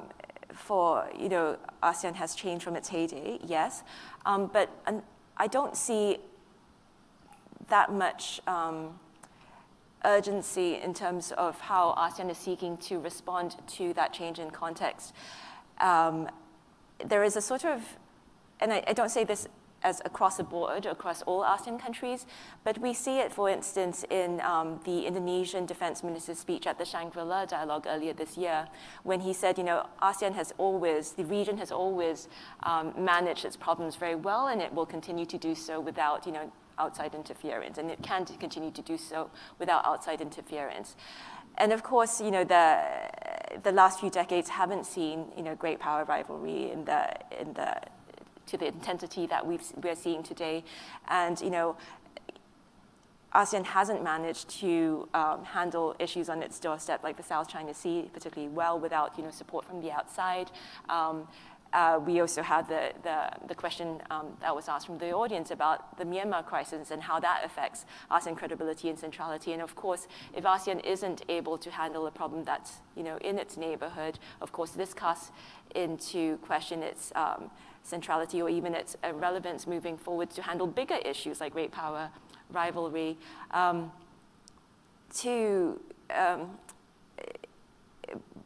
There is, of course, also the argument that, no power, in a sense, will be able to handle the Myanmar crisis. And we've seen that with the extent to which other major powers have been unable to get any movement in the Myanmar crisis as well. So, perhaps we shouldn't be measuring ASEAN credibility and centrality only on the issue of Myanmar, or only on the issue of the South China Sea, but perhaps we need a more holistic approach to seeing whether ASEAN is best able to serve the the collective interests of its members and partners. And I think that is what we need to work for moving forwards. Ambassador Kea, the last word is yours. I'd like to add a little bit that on the Myanmar crisis, it's not very right to say that it's both, of course, to some certain opinion, they want issue to be solved overnight. But as I said earlier, the issue has been deep-rooted a very long time ago. So in our chairmanship, as our special envoy has done is to coordinate with all the three entities for the humanitarian relief to make sure that the relief will go direct to the needed people. That's what we have done, and then we try to talk with all the warring faction and even the main opposition, the NUG and then the SAC itself. But we feel that they are still strong-headed in destroying each other yet. So I think the issue have to be solved by ASEAN and have to be solved by all warring factions. You cannot deal with it. And we believe that the problem cannot solve by barrel of guns. It has to solve through negotiating tables.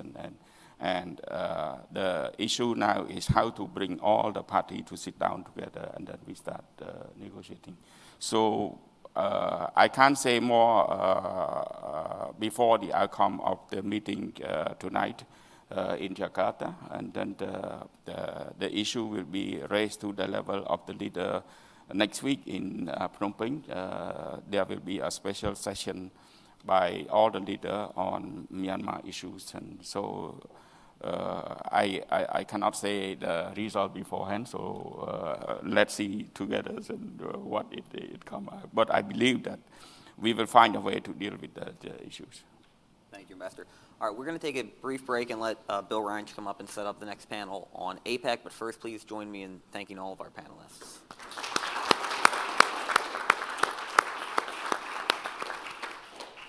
Thank you.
part of our effort to be hospitable. We have now, for some reason, economics comes last at these events, but we all know it's really the most important thing. I mean, the security people think that they're important, but we know what the truth is, that economics is much more important, particularly in the region. And it's a real honor to have some experts here on our panel.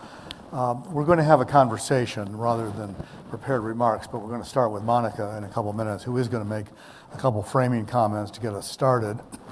And then I've got a bunch of questions. But I want to introduce the panel for all of you, so you know. I think probably most of you know most of these people anyway, but for our online audience, Monica Whaley is the president of the National Center for APEC and its subsidiary organization, Pacific Summit Resources. She's been with NC APEC since the beginning, so that's now 25 years, and she's been the head of the organization since 2002. She's also an alternate member of the U.S.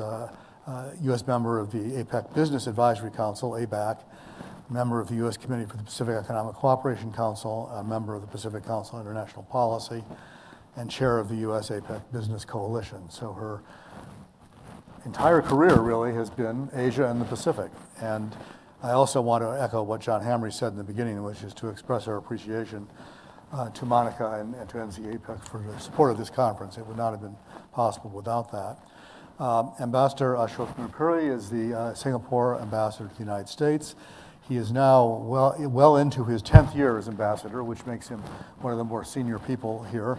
And I gather has been extended a little bit longer, is that right? At least for a few more months, which is great news from my perspective.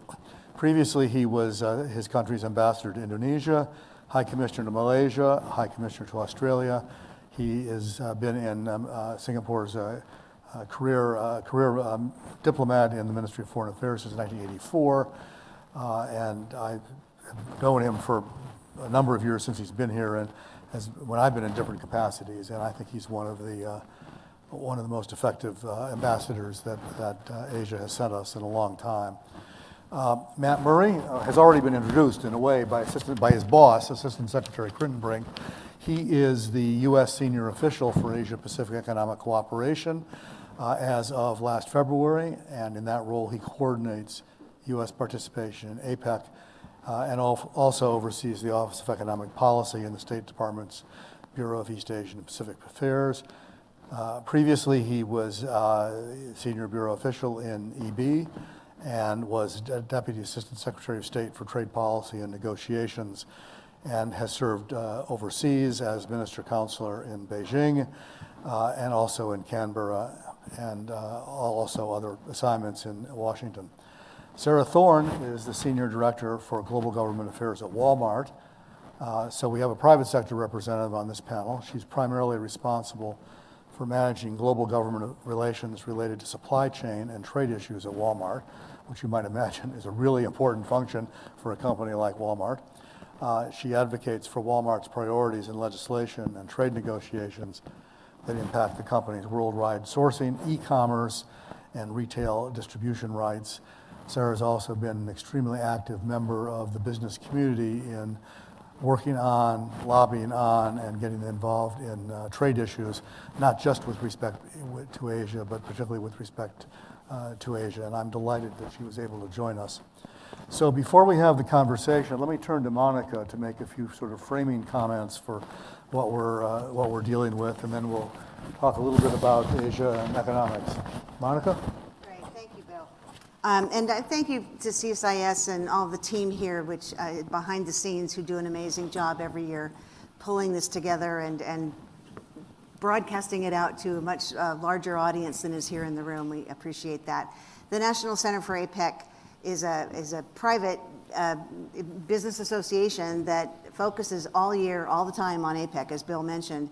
And this is our opportunity sort of before the summit season each year to stop for a moment and sort of draw all the threads together and figure out where APEC fits into the whole scheme of the world summitry and the activities in APEC mainly driven by the private sector from where I sit. This is the National Center is a private sector-driven organization, and Sarah sits on our executive committee and helps drive our activities.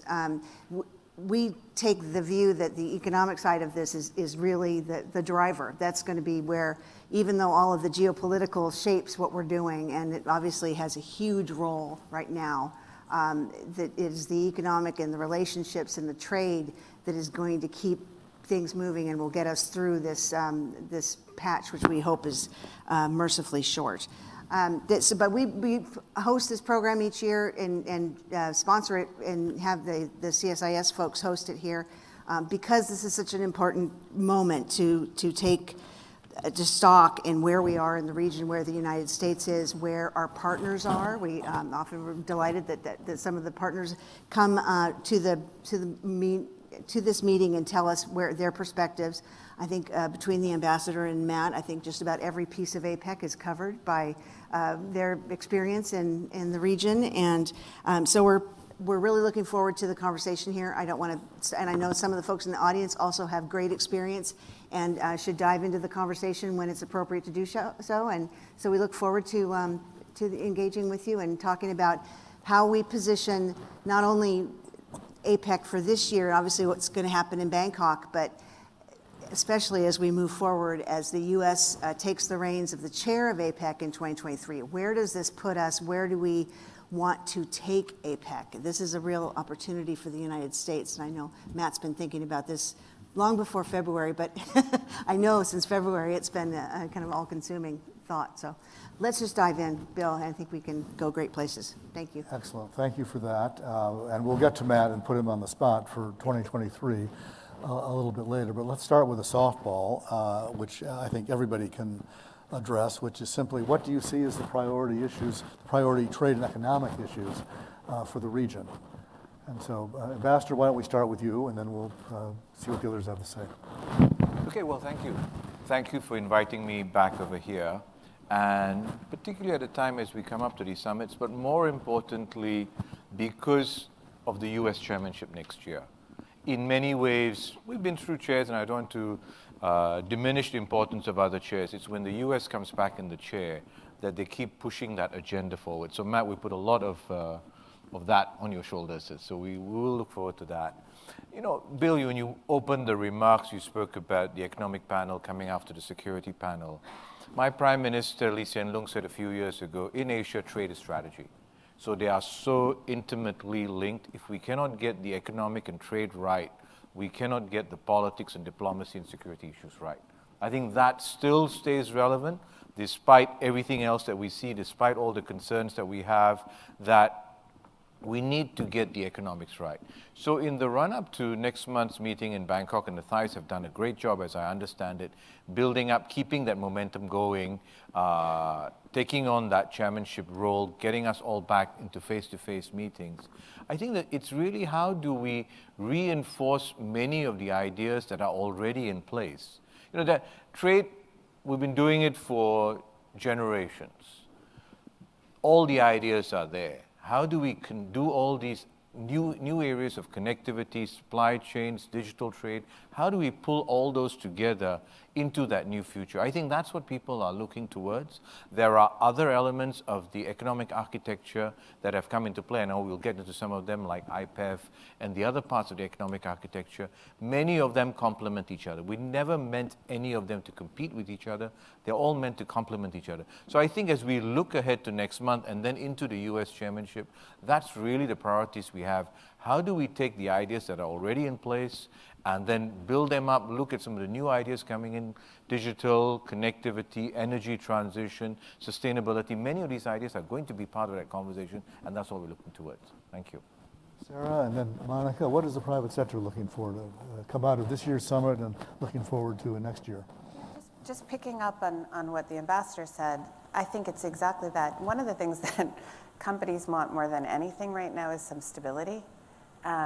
The last several years have just been extraordinary if you think about the way we used to do business and the way we had to adapt. You know, it is really unprecedented to have all of your supply chains break in a very short period of time. You know, and when we think about the beginning of the pandemic, it seemed like it was going to be a supply side issue. You know, oh my gosh, China's shutting down, how do we get our stuff? And then it sort of became a demand side issue where people wanted different things that they've ever wanted before. And then, you know, so we had to stock up on trampolines and you know, tops and not bottoms. But, you know, and I'm being facetious, but we were used to a certain model. We were all used to working in just in time. We were all used to having supply chains function fairly regularly, and everything changed. And then we had a war in Ukraine. And so these are all the geopolitical things and external factors that have made it very hard for businesses to catch a break, quite frankly. And with rampant inflation, it is very hard to have that predictability in your supply chain. So what we're looking for is for governments to take some of the stress out of the system and to have us think through what are the predictable norms, what are the rules, and how do we think about these new and emerging issues that for us are critical to resilient supply chains, which are exactly this. How do we use technology for innovation, transparency is a big issue that's happening right now, traceability of supply chains. How do we incorporate those? Because that leads us to the right outcomes for the environment, for our people, and then for really moving into a new digital age. And I think the thing for me when I was reflecting on this panel is APEC has been doing all these things before they were cool. You know, APEC has been working on supply chains for a long time and thinking about choke points and thinking about, okay, where in the supply chain are we having the trouble and how do we make these more efficient? And now everybody talks about supply chains, but you know, this is the right kind of incubator to be thinking about what are the things we need to do to make this work better, more efficiently, and to create that stability. If it's hard for Walmart, it's 6 times harder, 10 times harder for smaller businesses. So that to me is what we should really be focusing on as we go forward. Well, it is true that the beauty of Zoom is you don't have to wear pants, but I never thought of it as a supply chain issue. But here we are, all with pants, or skirts, as the case may be. Monica, Sarah stole my line, of course. Does she have it right? Or what are you hearing from your other members? Absolutely has it right. No, one of the things that is that APEC was doing a lot of these things, and I'll use the example of data flows. The sort of techie people among us were trying to explain to everybody else how important data flows were, and you know, it doesn't stop at borders, and they were trying to explain how important it was.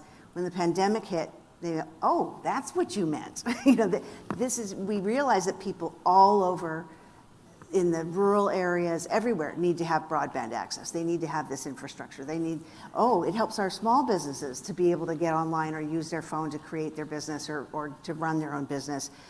It's the women-owned business who actually can hop on and do this. And realizing that all of those things that APEC was working on between, you know, the IT and digital access and that whole suite of issues under the digital umbrella, I guess call it, serves and assists SMEs, women-owned businesses, underserved communities to a greater degree than it does the huge businesses. Like Sarah says, Walmart knows how to do this, you know, Boeing knows how to do it, IBM knows how to do it. It's these smaller businesses who are suddenly seeing doors open. The benefit to them is exponential. And that is the bulk of business throughout, not just all these other, you know, the members of APEC, that, you know, the United States, the small business is the backbone of the United States economy, and you've got, you know, a great number of people that can expand their businesses through these digital things. And that's what APEC's been doing for years. The sustainability is another one, and women's inclusion is another one. I think just last night, if those of you who are listening late last night on another Zoom call, we were, through our work on the United States Pacific Economic Cooperation Council, released and had a discussion about a report on supply chain decarbonization that Tanner Kruger and Lorraine Ashcraft back there at the back table worked on, and it's available online. But I mean, things like that just were not even discussed a few years ago, and now it's sustainability and supply chain decarbonization are active issues in APEC, and the business community is right there with it, and I think they're going hand in hand with the APEC agenda. Well, before we get to Matt, let me ask the two of you. the kind of cooperation you're talking about, particularly about supply chains, it seems to me begins with sharing a lot of information from private companies about what they're doing. Is that going to happen? Are companies going to be willing to share information with governments? I think there's a lot out there. I mean, I think there's... Yeah, I mean, I think we need to demystify. Governments have a lot of information. The customs, CBP knows what vessels are going in, what's the manifest data. They have quite a bit of data. All of our partner government agencies know when we have food safety or consumer, we have to put a lot of certifications. Most of it's digitized. Most of it comes through a single window. There is a lot of information out there. I think the challenge is when you have these economic shocks, it showcases sometimes the fragility of the system. And so the question is that data interoperable? How are we making sure we are actually talking to each other and that we have better, more secure systems? That's a question I think more for governments. But, I will tell you when the pandemic hit, we still talked to all our suppliers. We used every digital media, WeChat, whatever, to figure out where are you? Can you produce your thing? Can you deliver? What's the situation of the port? We knew where the vessels were. We're doing that. I think it's up to governments sort of to figure out how they do that as well. But I think the information is, like you say, it's there. I don't think there's a sense of wanting to keep that information from governments. I know there's a lot of these databases and the customs databases. I mean, there's a lot of info out there.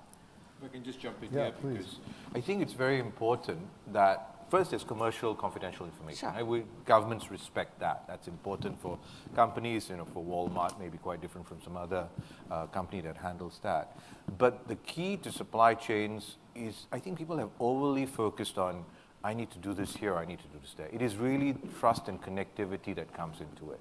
That connectivity, how do you, exchange this data so that you know when your product is, where it's going to be, where this little item is going to be, and then trust that this is going to be secure in some fashion. And I think that, as Sarah says, governments have to be involved in part of this process. And I think APEC has a role in sort of building up this connectivity and this trust and this resilience into these systems. And Matt, let's turn to you for a minute to respond to the question. Assistant Secretary Kritenbrink gave us sort of a 30,000-meter view of U.S. goals for next year. Can you drill down a bit and be a little bit more specific about what we're planning?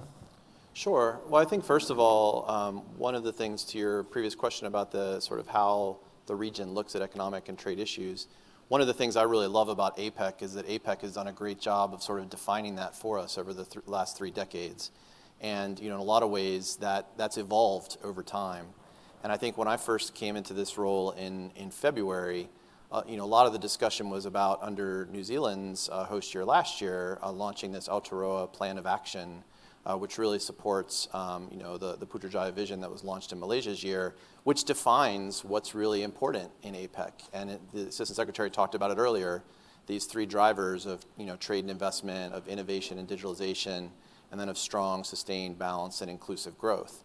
And so I think looking at it from the perspective of the United States, it's really exciting to be really revitalizing, the policy agenda in APEC, to be restoring U.S. leadership in APEC, particularly as we go into our host year, because, these are the things that matter to us right now too, right? Just as was said from our private sector perspective. And so if we're looking and focusing on the COVID economic recovery, if we're focusing on getting back into the multilateral agenda, if we're focusing on like-minded partners, if we're focusing on what's a lot of people have talked about today on international rules and norms, and then of course the stakeholder engagement piece, not only businesses, but also civil society, underrepresented groups. We have obviously in APEC the women's economic empowerment work, which is so important to the United States. So all of that, I think, really it meets the moment that we're in terms of the U.S. role. So as we go into our host year next year, we're looking at a theme for our host year of creating a resilient and sustainable future for all, and then looking across these 3 pillars of being interconnected, innovative, and inclusive. And I think that, again, a lot of this comes from listening to our APEC partners. What's important to Singapore? What's important to other economies in the region? And how do we meet this moment that we're in? And so I think what you're going to see and our APEC host chair, we have an entire interagency that's very excited about contributing. We obviously are very closely latched up with our private sector counterparts. But a few things that I know we're looking at, for example, is on the energy side, doing more there on just energy transition, looking at energy security goals, that sort of thing. Looking at transportation, looking at smart transportation that's more climate friendly. Looking at seeing what we can do, again, on the women's economic empowerment agenda, but bringing that into what Sarah was just talking about with small and medium-sized enterprises. Where's the nexus there for being able to make some connections and really advance that kind of work? And then, of course, some of the supply chains have come up, but some of the core trade and investment, work as well in trade facilitation and things of that nature. So, I think that there's a lot that we're, on the agenda. We're still, finalizing some of the specific outcomes and some of the specific things that we want to do, with our host year. But it's a tremendous opportunity, for the United States and hopefully, for the region. How does it fit in with the lattice work that Dan talked about earlier? You've got APEC, you've also got IPEF, Yep. which I want to turn to. Are these competing things, or how are these complementary? Or where are you going to spend most of your time and effort? Yeah, no, and our office stays very busy because we also work on the IPEF side with our USTR and Commerce colleagues. We also work on the Quad. We also work on climate issues. We also work on infrastructure. We also are the office that helps put together the Indo-Pacific Business Forum that happens annually. And so, we certainly see them as complementary because I think the point the Assistant Secretary made very effectively is that we're coming at this as the administration's coming at this with the Indo-Pacific strategy, looking at these are a whole range of things that we're trying to do, all rowing in the same direction, all looking at some of the same objectives. If you look, for example, at those 4 pillars from IPEF that the Assistant Secretary talked about earlier, if we're talking about trade and digital, if we're talking about supply chains, we're talking about decarbonization, anti-corruption, all of these issues have been worked on in APEC for a number of years as well, under the consensus-based, non-binding nature that APEC has. And so I think, we're going to see a lot of things going in the same direction, same objectives, but through different mechanisms and with different partners. And, I think that's really, really what we need to do. And again, I think a lot of this comes from listening to what's important to the region and wanting to be responsive to that. Well, I was going to turn it now. Let me point at the ambassador to start this one, but I want to hear from the others as well. The point was made earlier, I think Victor made it, that the IPEF is not a traditional trade negotiation. The market access is not there. They don't intend to take it to Congress for approval, which what Matt Goodman and I have suggested in our writing is a hint that the United States doesn't intend to make a lot of concessions, because if we did, they'd have to go back to Congress. What's been the reaction amongst our regional partners to that? Would they prefer a more traditional approach, or are they happy with this one? Ambassador, you want to lead off? Sure. First, on the point about our APEC and IPEF competing, they're complementary. I mean, unlike the US, we don't have a cast of thousands doing all these negotiations. So the chief negotiator for APEC is the chief negotiator for IPEF. So that already pulls it all together. So as she looks at APEC, as she prepares for the Bangkok meetings, she's got to also manage all the sort of pillars under IPEF. And we see all of these trade arrangements really being quite complementary. Now, we also have in the region CPTPP. We have other arrangements. From Singapore's point of view, we want to try and tie this all together into as big a framework as possible. Some may be more ambitious, some may not be as ambitious as we'd like them to be, and some are, let's just keep it on a slow boil because we need to keep it moving forward.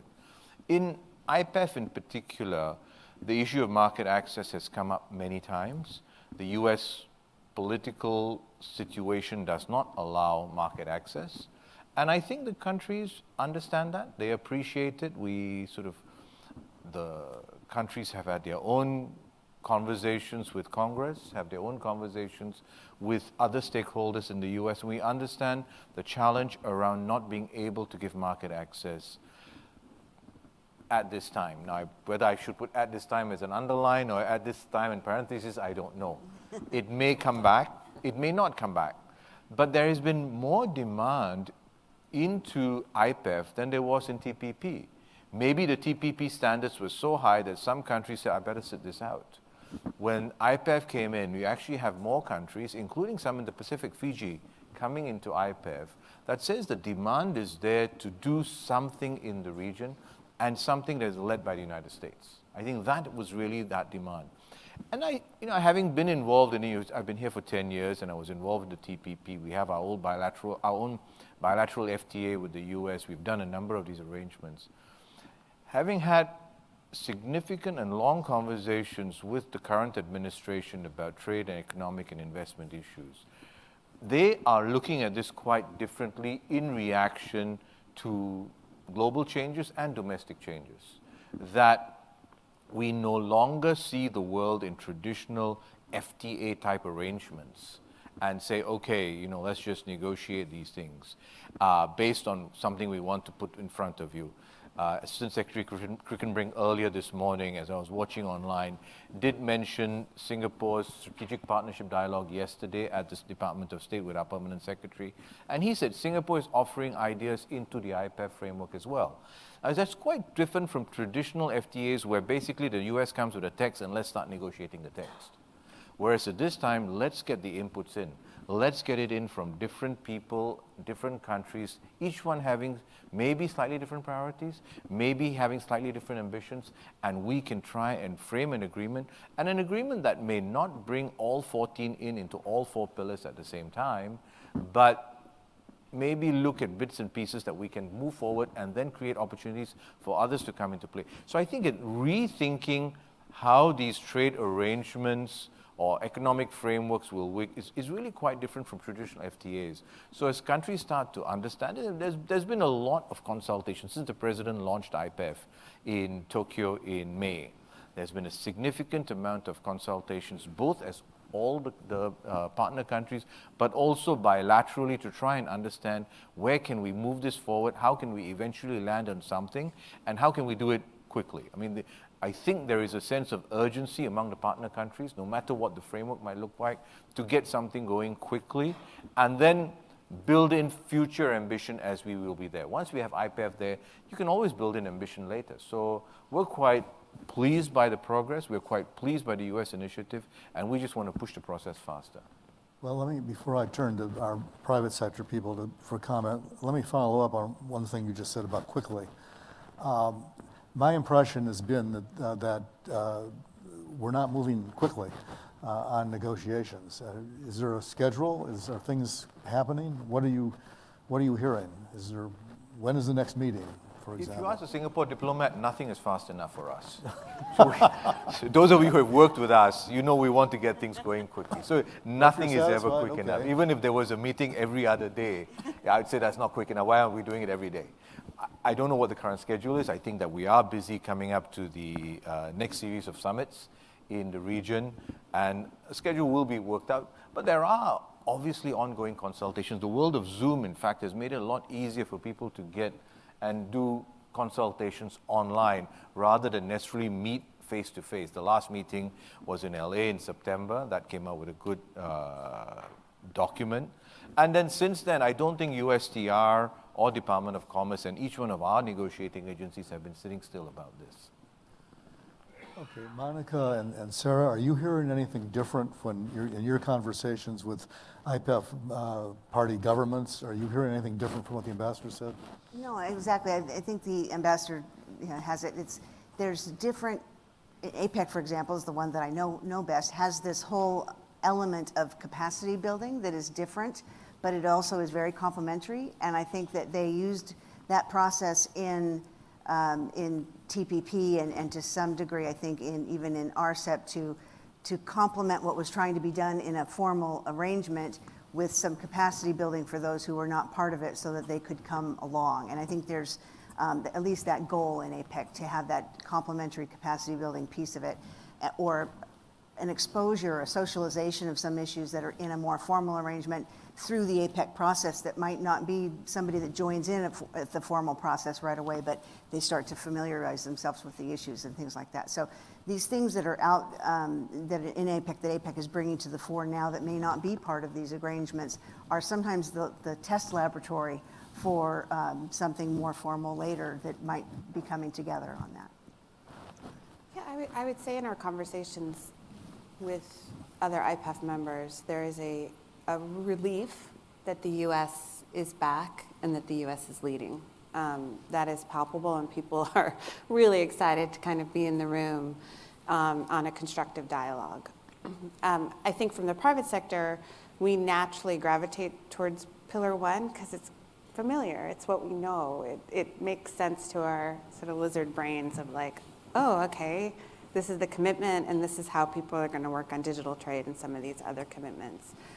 That's not to say that there's not a lot that can be achieved in 2 through 4.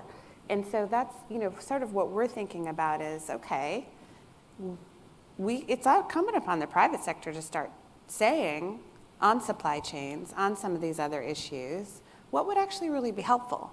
From our perspective, we've had a lot of experience over the last 5 years in thinking about how we implement the WTO Trade Facilitation Agreement. It is sort of not off stuff, some of it, honestly. It's not super sexy, but it works because it facilitates trade. If you're digitizing supply chains, if you're looking at, how you even digitize some of these certifications that come through, how do we put everybody in the right platforms?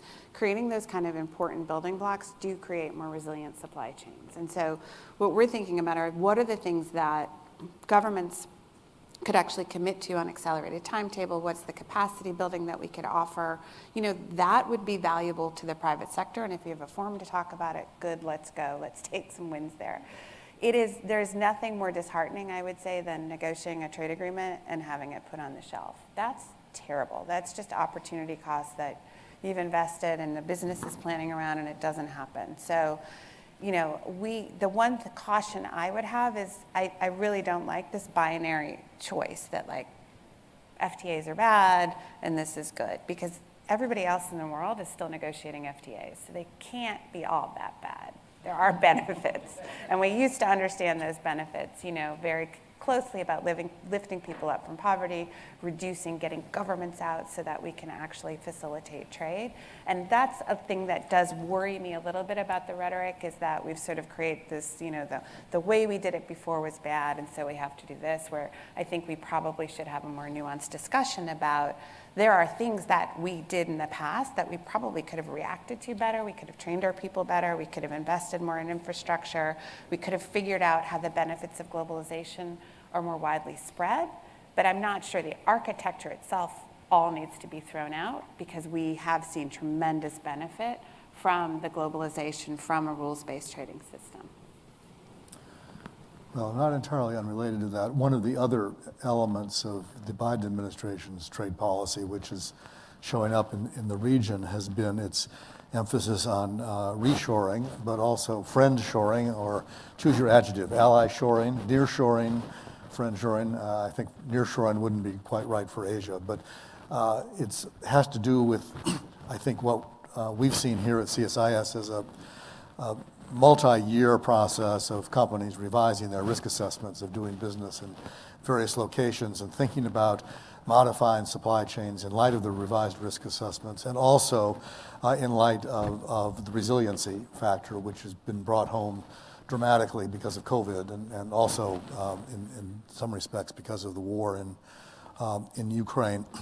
And part of the reshoring process in the Biden administration has been to encourage companies to relocate from China to other places, which some of them were thinking about doing anyway for their own reasons. Let me ask, let's start with Matt first, to comment on whether the extent to which this is an element of our policy or just something that's happening anyway, and if he can explain a little bit more about why this is important to the government. And then I'll ask the rest of you to comment on how this is being received in the region, by the other governments, and how it's being received in the region by other businesses. Matt? So I think first, a lot of the sort of supply chain diversification efforts predated COVID, right? So they I was in China from 2018 to 2020. At that time, there was a lot of discussion from companies about, should I have this much of my operation in China, or should I downsize in China and move part of my operation to Southeast Asia, or should I move part of my operation home to the United States? And a lot of those questions that companies were asking were based on their own challenges that they were discovering, whether it was due to supply chains, rising costs, local governance challenges, whatever the case might be.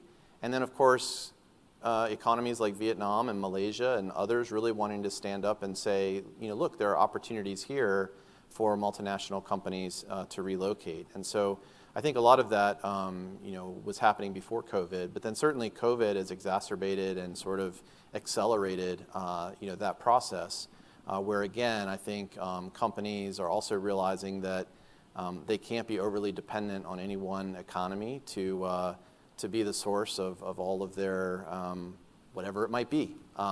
We've seen it now with personal protective equipment and medical supplies. We've seen it with semiconductors. We've seen it with so many other things. I mean, and I think classes at George Washington University almost stop when there's no caramel at the Starbucks because of supply chain challenges. But so there's all of these various things that aren't that are challenged there, right? So. I think then you fast forward to the Biden administration coming in and having to deal with that reality. I think that international engagement has been a big part of what the administration's tried to do. The president hosted a number of like-minded economies at the G20 in Rome last year to talk about supply chains. Secretary Blinken and Secretary Raimondo hosted a ministerial earlier this year to talk about supply chains. And we've definitely tried to integrate supply chain work into a lot of what we're doing with our like-minded partners, whether that's through the IPEF or through the US-EU Trade and Technology Council, or as Sarah pointed out, it's been going on in APEC for a while. This has been something that we've been talking about. When I was in the Economic and Business Affairs Bureau, we used to talk about how moving forward from the supply chain executive order, we had to have a process with partners which we referred to as informing, storming, and norming. Informing was just sharing what we were doing with our partners, obviously. Storming was trying to get these new dialogues started and new MOUs and trying to create that sort of structure. But norming was, okay, now what do you actually do about it? And that's to Sarah's point, that's the hardest part, because we don't have necessarily a long time sort of development of an institution that deals with supply chains. And so we're trying to figure out, okay, what are the trade facilitation bits that you can pull in that are helpful? What are the investment rules bits that you can pull in that are helpful? How do you address transparency and sustainability and resiliency and diversity of supply chains as governments working together with companies? And so, I think that certainly there's going to continue to be a discussion about this. And, I think that it's not all about having companies leave China. Companies are going to make their own decisions on where they're going to set up shop. But it is about, I think all of us having a bigger conversation and trying to figure out what are the things we can do together so that we're not faced with some of the severe market disruptions that we've faced in the last year and a half. Monica, what's your take on the reshoring part of this, or the nearshoring, friendshoring part of this? Well, I think that Matt hit on something there when he was saying I don't think it's all about the China. I think that's one way to read it, but companies are constantly looking. I mean, Sarah knows this far more than I do because I've done 25 years at a trade association, but they're constantly looking at the different risks, and that's a constantly changing scenario. And so they're going to always be looking at where things are going to be either cheaper or smoother, or is there, political instability in this country down here? Do we need to bring it through another way? Is the rail system here falling apart? Whatever. I mean, they're constantly looking at that. So I think the risk assessment has changed over the last 3 years in a lot of ways, in a lot of places that were unexpected, I would say. That there were people out there that sort of talked about what might happen in a pandemic. I think there were outcomes that nobody really anticipated would be as severe as they were. So I think there was an initial sort of hype, or there were some people who sort of went along with the narrative that it was about taking things from, getting out of China. But I don't necessarily think that companies who are really wanting to do what is good for the company and doing something that's useful, and they will do it to drive what's good for the company. They certainly wouldn't do something that was negative for the company. So at least I think that's what they would filter it through that view. Ambassador, how is the nearshoring idea being received in Singapore? In Singapore during the pandemic, it was quite a shock for us because countries started closing borders to movement of people, and that meant movement of goods as well. Singapore is just dependent on the world for everything. And we have to get our agriculture from our neighbors and around the world, all the parts. And that sort of created this sense that we have to look at the issue of resilience without saying that we're going to be able to do everything in Singapore. You can't. So, say for our food supply, we do have a program of 30 by 30, 30% of our food supply domestically sourced by 2030. It's quite a stretch to get there, given those of you who know Singapore, how urbanized it is, but let's look at different options and different ideas. But what was interesting during the pandemic was because Singapore, unlike other countries, did not put in place export controls, we allowed that many of the personal protective equipment was manufactured in Singapore. We didn't say this all belongs to us.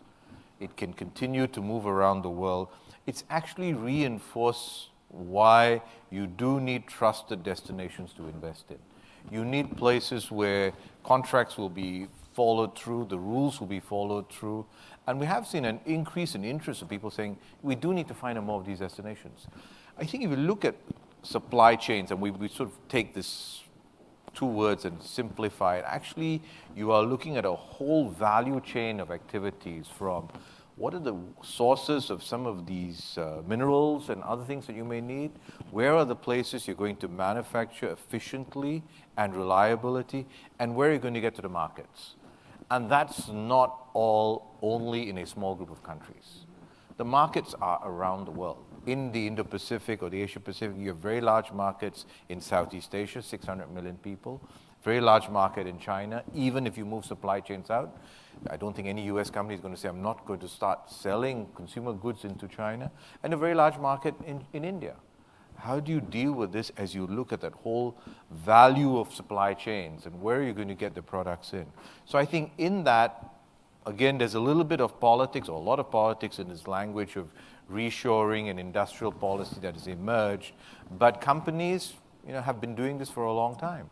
There have been other forms of disruption even before pandemics.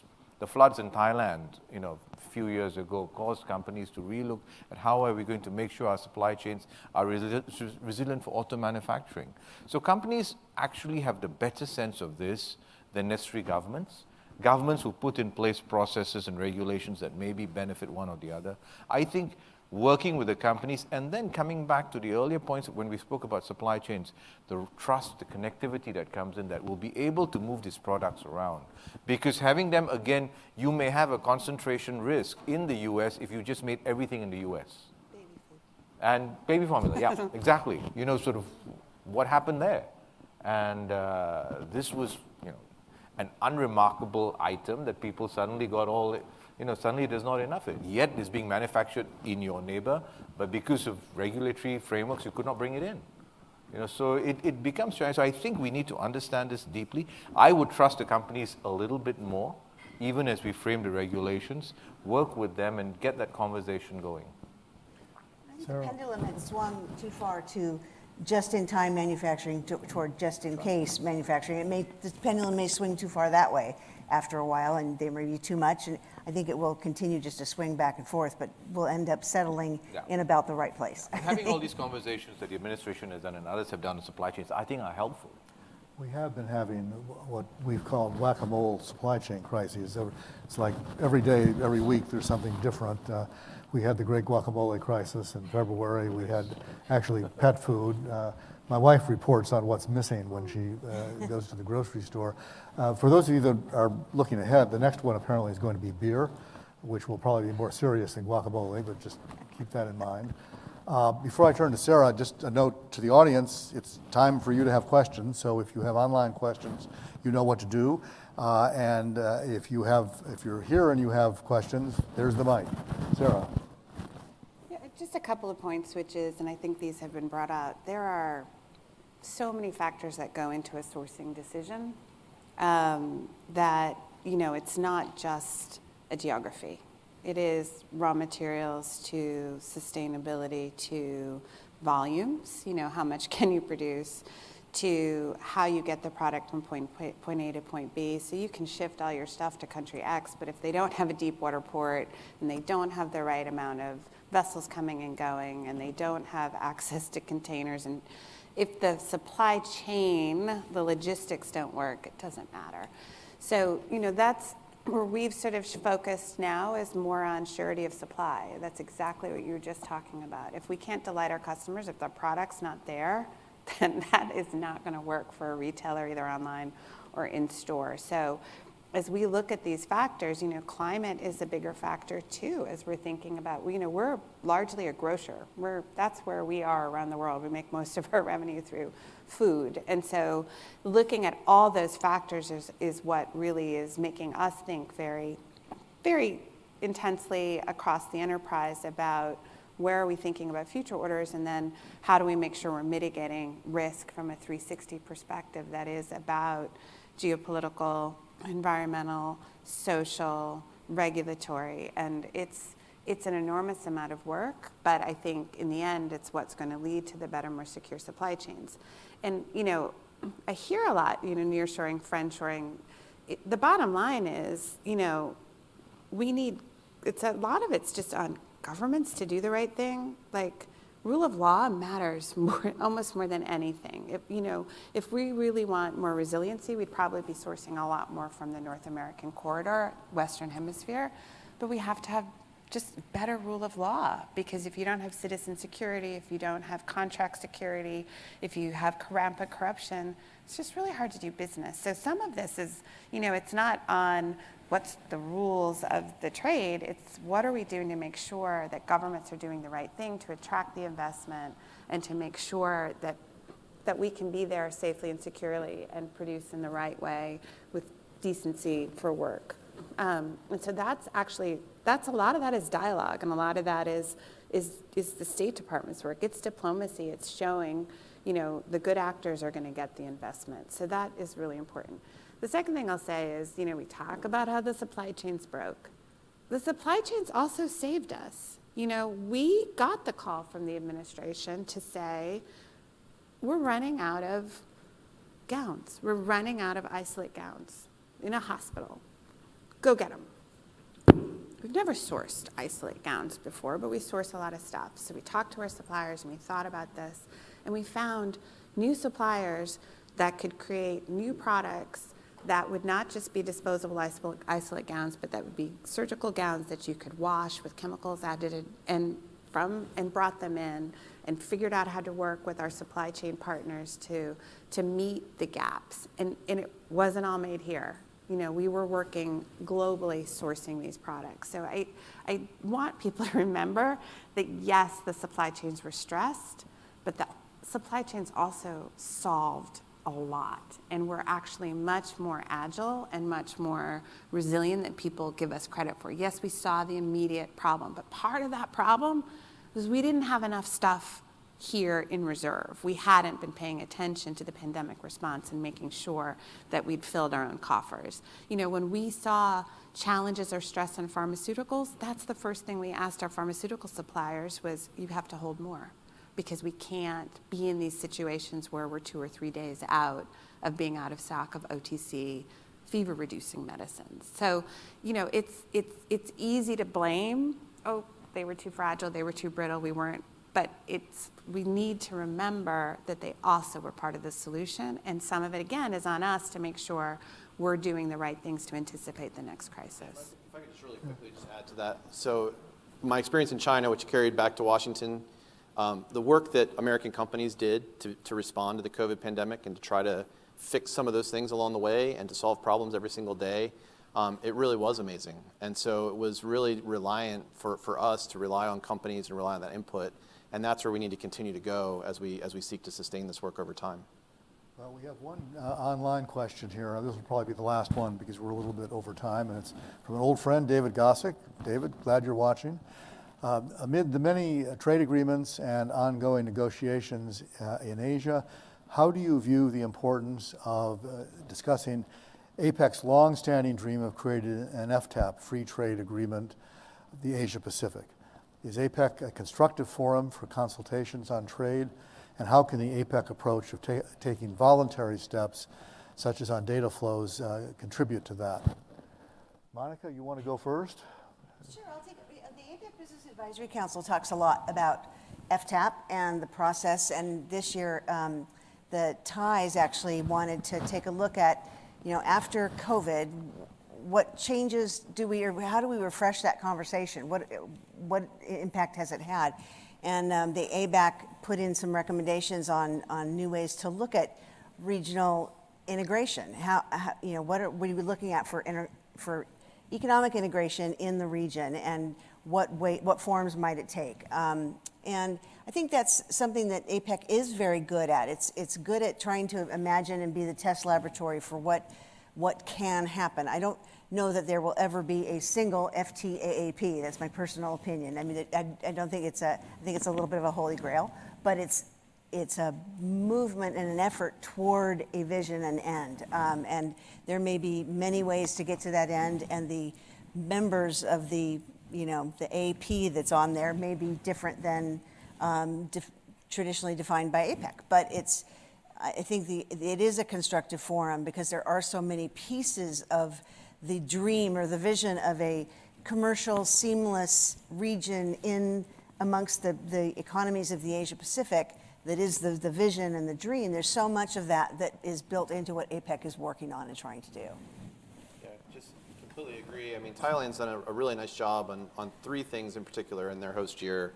One is on launching this biocircular green economy and this discussion around sustainability and what APEC should be doing on environmental sustainability issues going forward, which is incredibly important for APEC as an institution. Another is launching a Safe Passage Task Force, which was really about restoring travel and tourism in the aftermath of the COVID pandemic. And then I would argue this refreshed conversation on the free trade area of the Asia Pacific is the third really key thing that Thailand's done this year. And I think, to paraphrase what Monica is saying, they're looking at it more as a journey rather than a destination, and which has allowed our side, certainly from our USTR colleagues, to be able to then talk about, okay, what are some of the key things you should be talking about if you want to talk about free trade in the 21st century? And that might include things like labor issues or state-owned enterprise disciplines or some of the digital pieces as well. And so I think that's provided an opening for a very good conversation. And again, it's another example of how APEC can be a good platform for an exchange of ideas across the region. Anything? As a member, when we were in the ABAC and as an alternate, the importance of having a vision that is about economic integration cannot be understated. It keeps everybody sort of on a trajectory that, in our opinion, is the right kind of trajectory. And there have been so many times where, and you see the forces where these can go off the rails, but think about that and think about the importance of having an organization that its mission is to focus on this and to think about ways to make it better and more inclusive and more sustainable. So, I love this conversation. I'm not sure it's ever going to happen, but it's about keeping our eye on the ball, which I think is particularly important. Master, do you want to have the last word? Well, my diplomatic answer is I agree with my panelists. My real answer is the world's two largest economies are part of the Asia Pacific. And if these two countries cannot get along and talk about their bilateral trade issues and their other issues, I cannot see how we're going to get there. We can all dream and idolize and put it up there until US-China relations find some bit of stability. US-China economic relations find some bit of stability. We'll keep putting it into our statements, but we know that until these two countries start talking to each other, we're all just going, and it's complicated, and I'm sure some negotiations within APEC itself, the Russian invasion of Ukraine, politics does intrude. And that politics has intruded more this year than in previous years. So we really have to look at that into the future. Well, that opens up a whole new topic. Yes. Which conveniently we don't have time for. So I think we'll have to bring this to an end because we are over time. I appreciate the audience sticking with us and the online audience. I think it's been an exceptionally rich panel. We covered a lot of stuff. Virtually all the questions that I was going to ask, you answered anyway. In addition to the ones I asked, the ones I didn't ask were covered. Particularly, I'm glad Matt made his comments at the end about Thailand because that was something that we wanted to get to. And I appreciate the audience sticking with us throughout the morning for what I think has been a good set of discussions on geopolitical issues, strategic issues, and also on economic issues. So thank you very much, and please thank our panel.